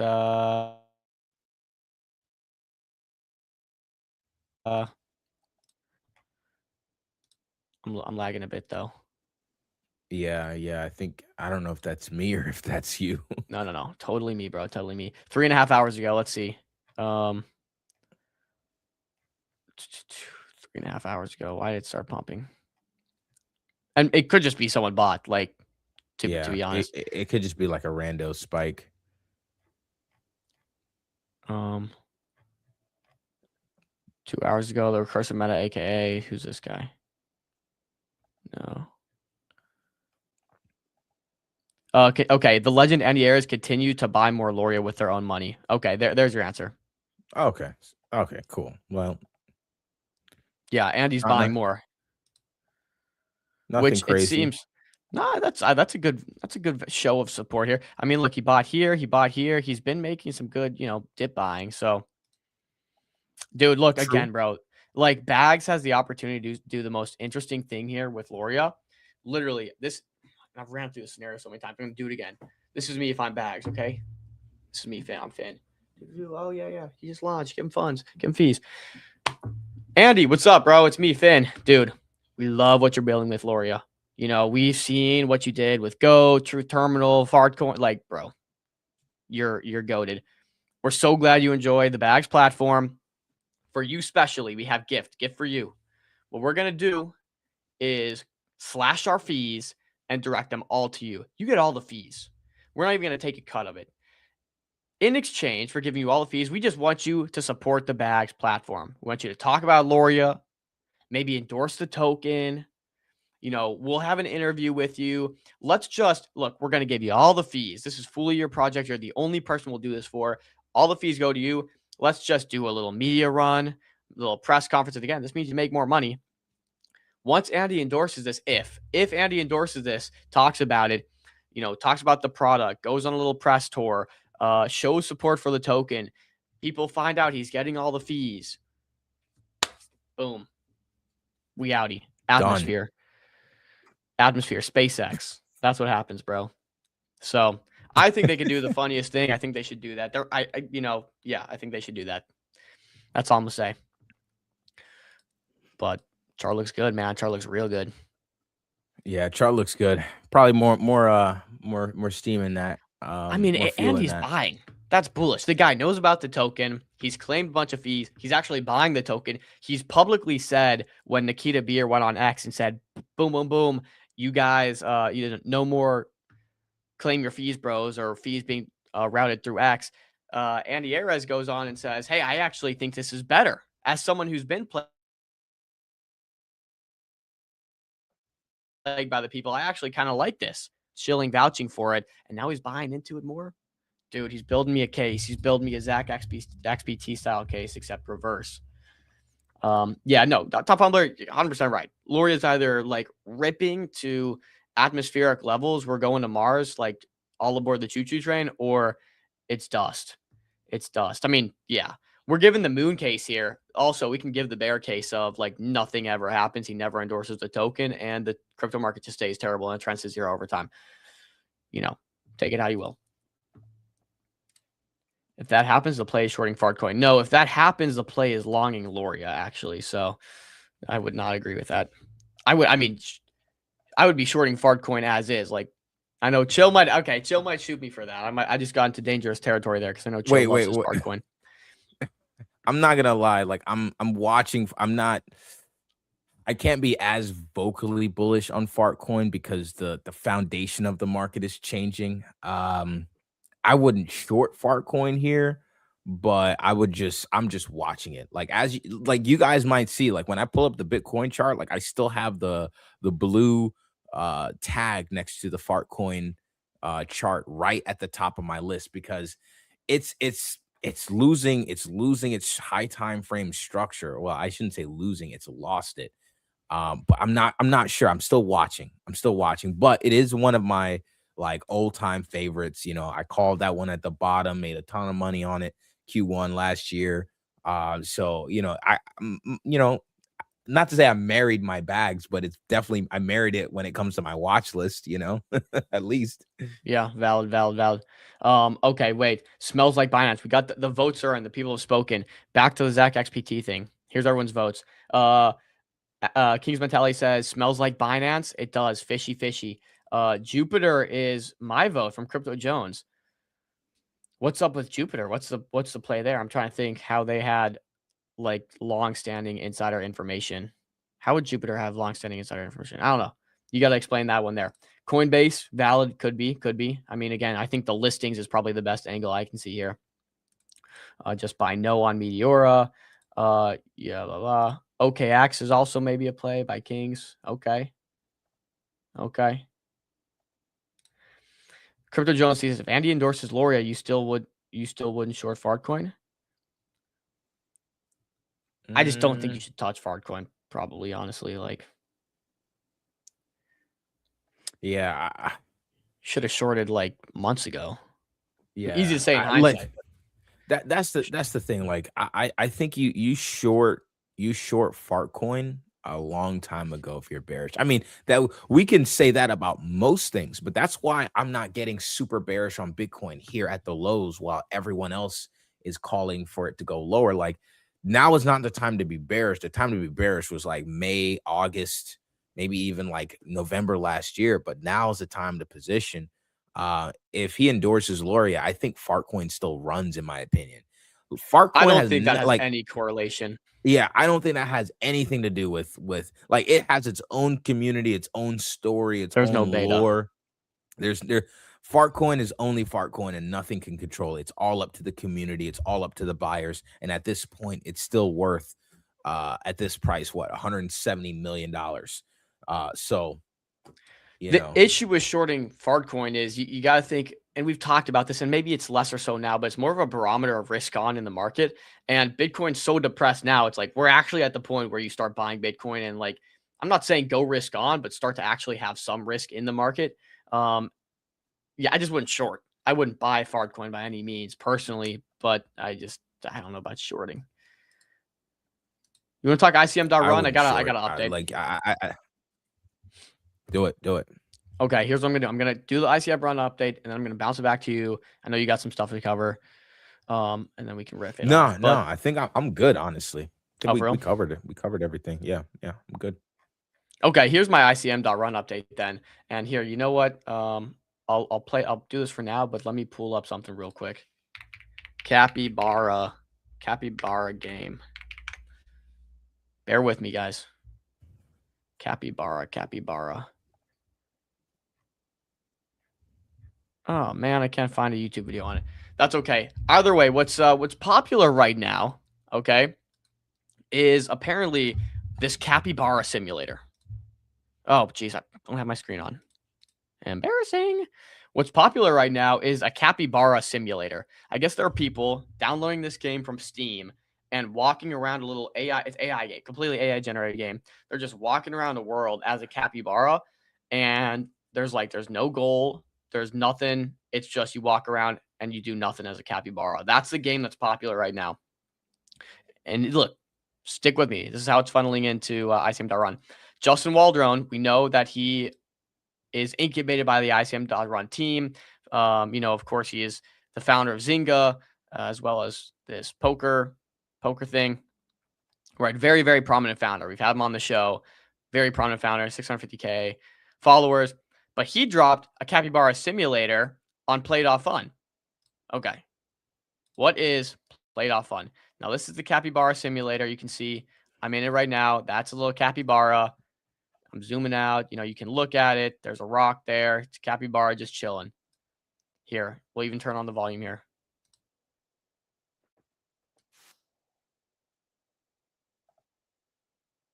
No volume. No volume. No volume. Redoing it. Quick little reset. Quick little reset, y'all. Got the volume on my end. Can you hear it? Yeah. Yep. There we go, guys. And now we've entered the capybara world, where we're just chilling. Capybara is a paid shill, though. They ain't paying us. I don't know much about it, but nonetheless, people like chilling with the capybara. It's a vibe, though. I'm saying you're just vibing with the cappy. Crypto Jones. He said, how bored are people? I mean, dude, it's a bear market, bro. It's a bear market. Of course, people are bored. All right, I'll mute the site. Can you still hear it or no? We're good now. Yeah, nah, I can still hear it. Dude, so that's what's happening. I was playing a song during the Street Foundation interview. I thought I muted the site so no one would hear it. But all right, all good. Either way, okay. You can see, and let me share my screen again. Okay. Trailer for Capybara Simulator, a relaxing game where you become a capybara, explore the forest, and do nothing. Right here it is, right here.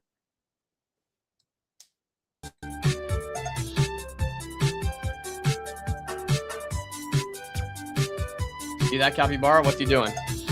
Nothing. Chilling. Just chilling. Look at him. He's chilling. Watching the sunset. Yeah. So people like the capybara. You know, and I guess it's going really viral. So Justin created this capybara simulator where it's literally nothing. You know, it's stupid, right? But it's a simulator.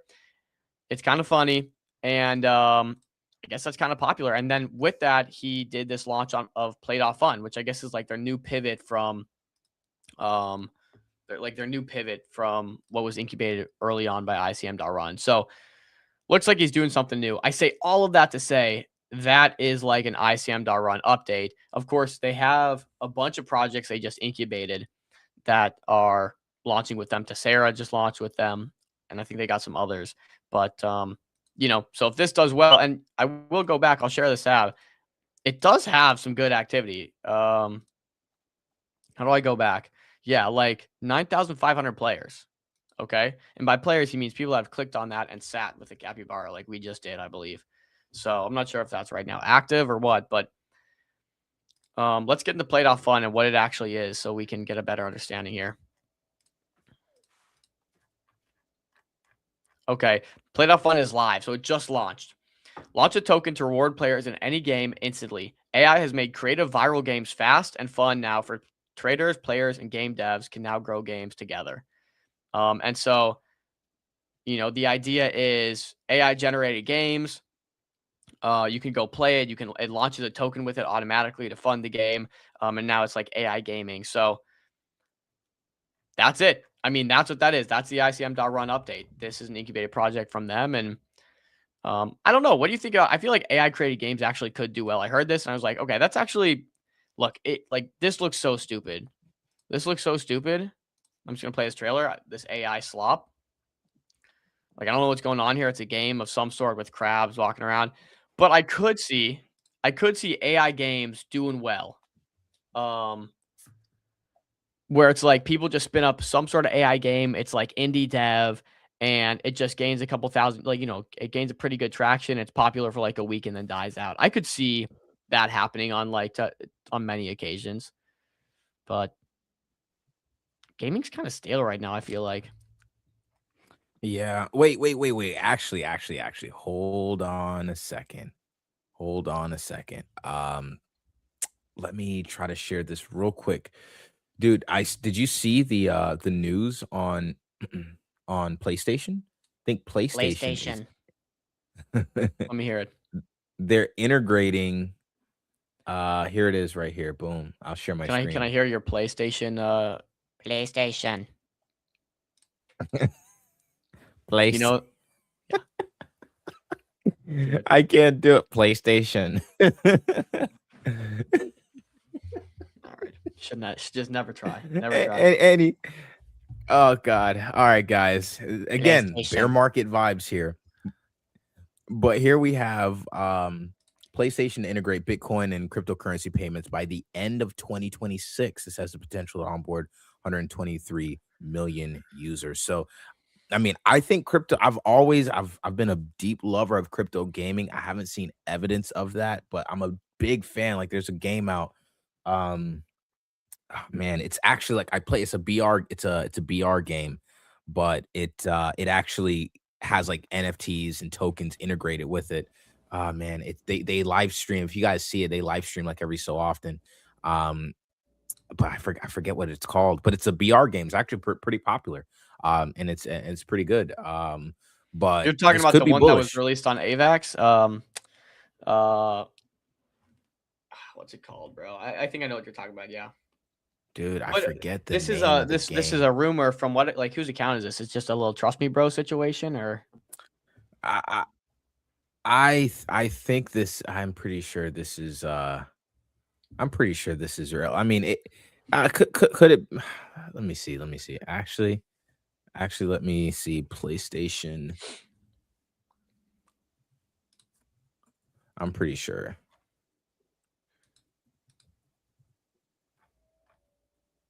Yeah, dude. No, but I did see this, Duster. Yeah, Mindshare goes crazy. This is Conor McGregor talking about the capybara.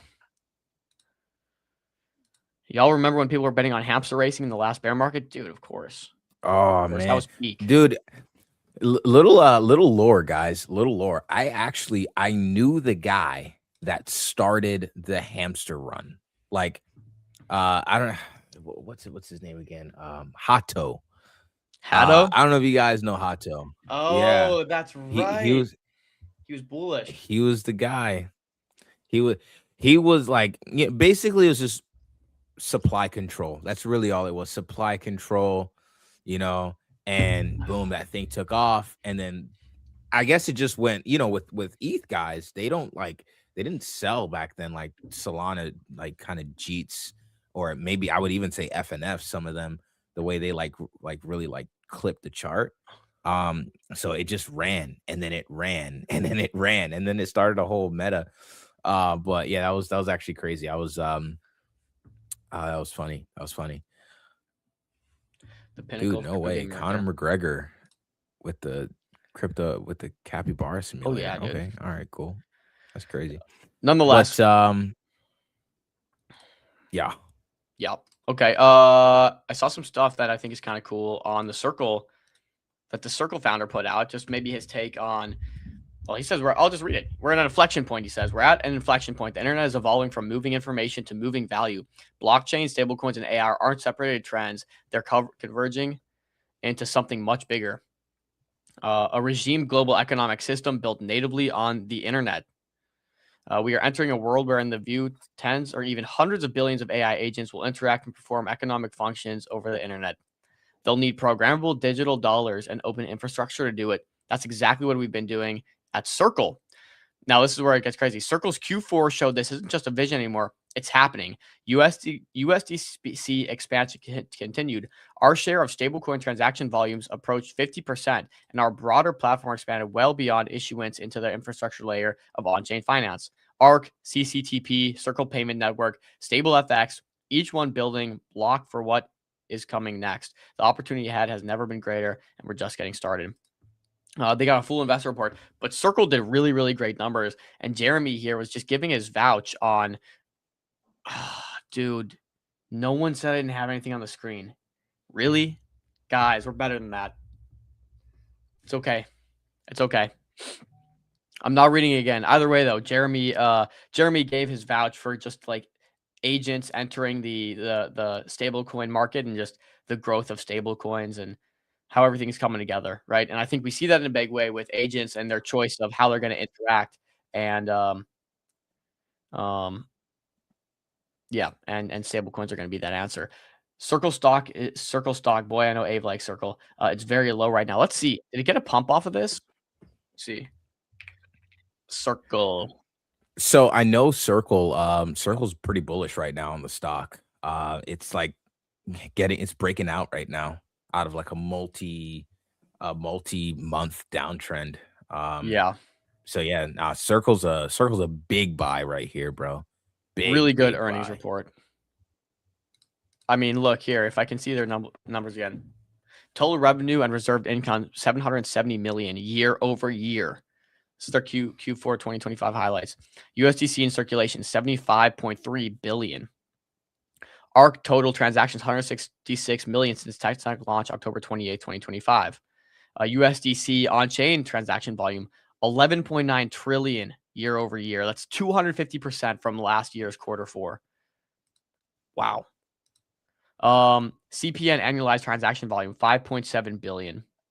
I mean, these are good numbers, guys. Good numbers. So, Ave, your Circle stock, bro. If you were bottom, if you were ticking it, if you were bidding it, it's up 33% today. So, congratulations, brother.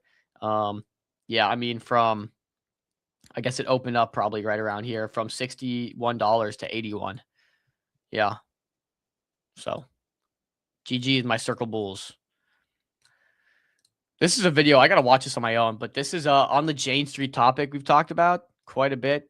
I wouldn't say ad nauseum, but quite a bit so far. Jane Street was just accused of crashing Luna on purpose in 2022. Now it's 2026. The same pattern seems to be playing out. Retail selling at record losses while whales are buying everything. The Bitcoin Bollinger Bands have never been this compressed. PMI expansion has even begun this cycle. The real bull market is still ahead.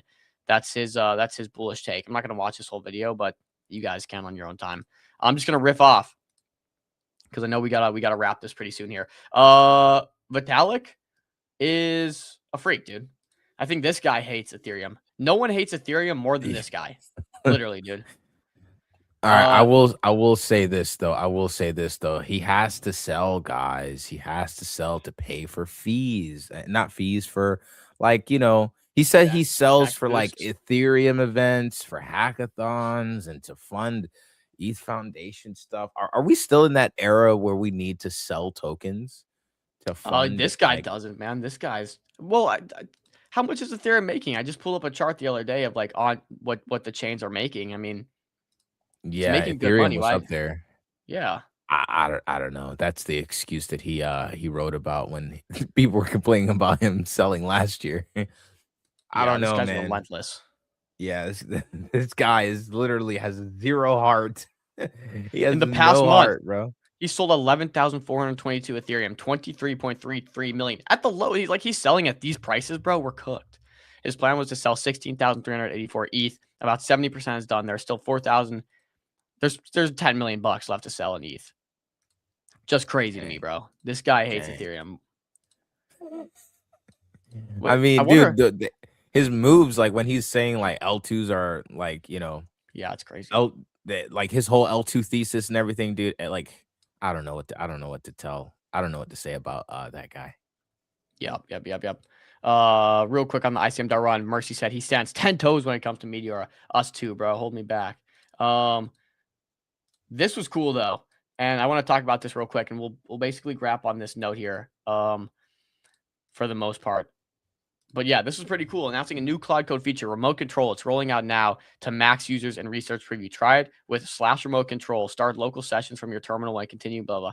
This is OpenClaw for Cloud Code, which, like if you didn't trust OpenClaw, you can probably trust Anthropic and Cloud Code here. So I think a lot of people are going to be using this. But again, everything OpenClaw is in terms of computer use, it can do all these things for you. It can take control of your screen. You can step away and it'll do stuff for you. That's what they just introduced. And man, oh man, I'll tell you this much. I'm glad I dropped out of college university after just a year because I don't see any value right now in going to college. I mean, unless you're doing 100%. something very niche, it's just you're getting. I think you're think you're lagging a bit, bro.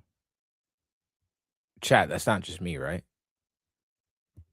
Yeah, I think Dom is cooked, y'all. I think Dom is cooked. But one thing one thing that's been so hard for me, chat, to keep up with is like all of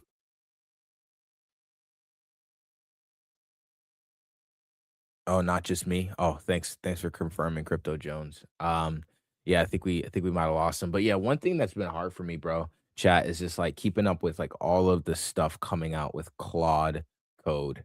And it's Claw and it's Claude and it's this and it's that. And it's just it's crazy. It's just so hard. Dude. Hey, chat. Dom's Wi-Fi absolutely nuked him. Crypto Jones, I probably had to fix his hair. Yeah, no. Yeah, his Wi-Fi absolutely nuked. What a time. But yeah, I think we'll just wrap on that, guys. Look, for just real quick for you guys, so just as a last note before I leave, because I'm about to sign off here. Well, basically, watch out for my there he is. Dude, there he ridiculous, bro. Crypto Jones said probably had to fix his hair. So Damn it. They're on to me. But yeah, I was gonna just run through real quick the schedule for MCG. Okay, sure. Let me just run through that and we can wrap on it. What I was saying on this though is, dude, college. Yeah, is finish cooked, your bro. thought first. Everything's cooked. College is cooked. Like, if you were an Excel wizard and you were super good at Excel, doesn't even matter because Claude Code can do it now. If you are a quant, or if you're really good at finance, it doesn't even matter because Excel's got this coworker stuff that now you can just plug and do it. It can do everything. Bro, I don't know, man. Good luck for whoever just went through 4 years of college and bro, paid. Forget about me, bro. There you go. You're back now. You were like, Just wrap it. I got nothing good to say anyway. Wrap it. Well, but he's right, chat. He's right, chat. If you literally just went to, if you guys went to college for the last couple of years and you literally like just finished, like you did all that for no reason. Like I'm sorry to tell you that. But yeah, college is worthless. Claude Code is new college. So, dude. Guys, ton of alpha this week. We went through a nice week with PvP and OMFG. Started the week out nice and hot. Tuesday, we had Fitted on with Reed, Lumen on as well. Today, we had a fire stream with Cameo AI, but also Street Foundation with Maya. Had a ton of alpha every single day for you guys. Literally MCG exclusive every day of this week. We literally got alpha that only you guys heard all week this week with some of these projects. And as we know, Street, big bomb that they dropped. Looks like March is Street season. Tomorrow we have Purina coming on from Meteora, from the Meteora ecosystem anyway. Maxis as well coming on. And then the rest of the week, we're just chilling, bro. We're vibing, we're trading. We'll probably invite some of the homies on to just kind of chill, trade with us, talk markets, chop it up. So hope to see you guys. Hope you guys enjoyed the stream today. It's been a massive stream. I don't even know how many people we have on 15. Stream right now. 15. Wow. Love that number. Look at you guys. Proud of y'all. Appreciate y'all and love you guys. We'll see y'all in the next one. Deuces.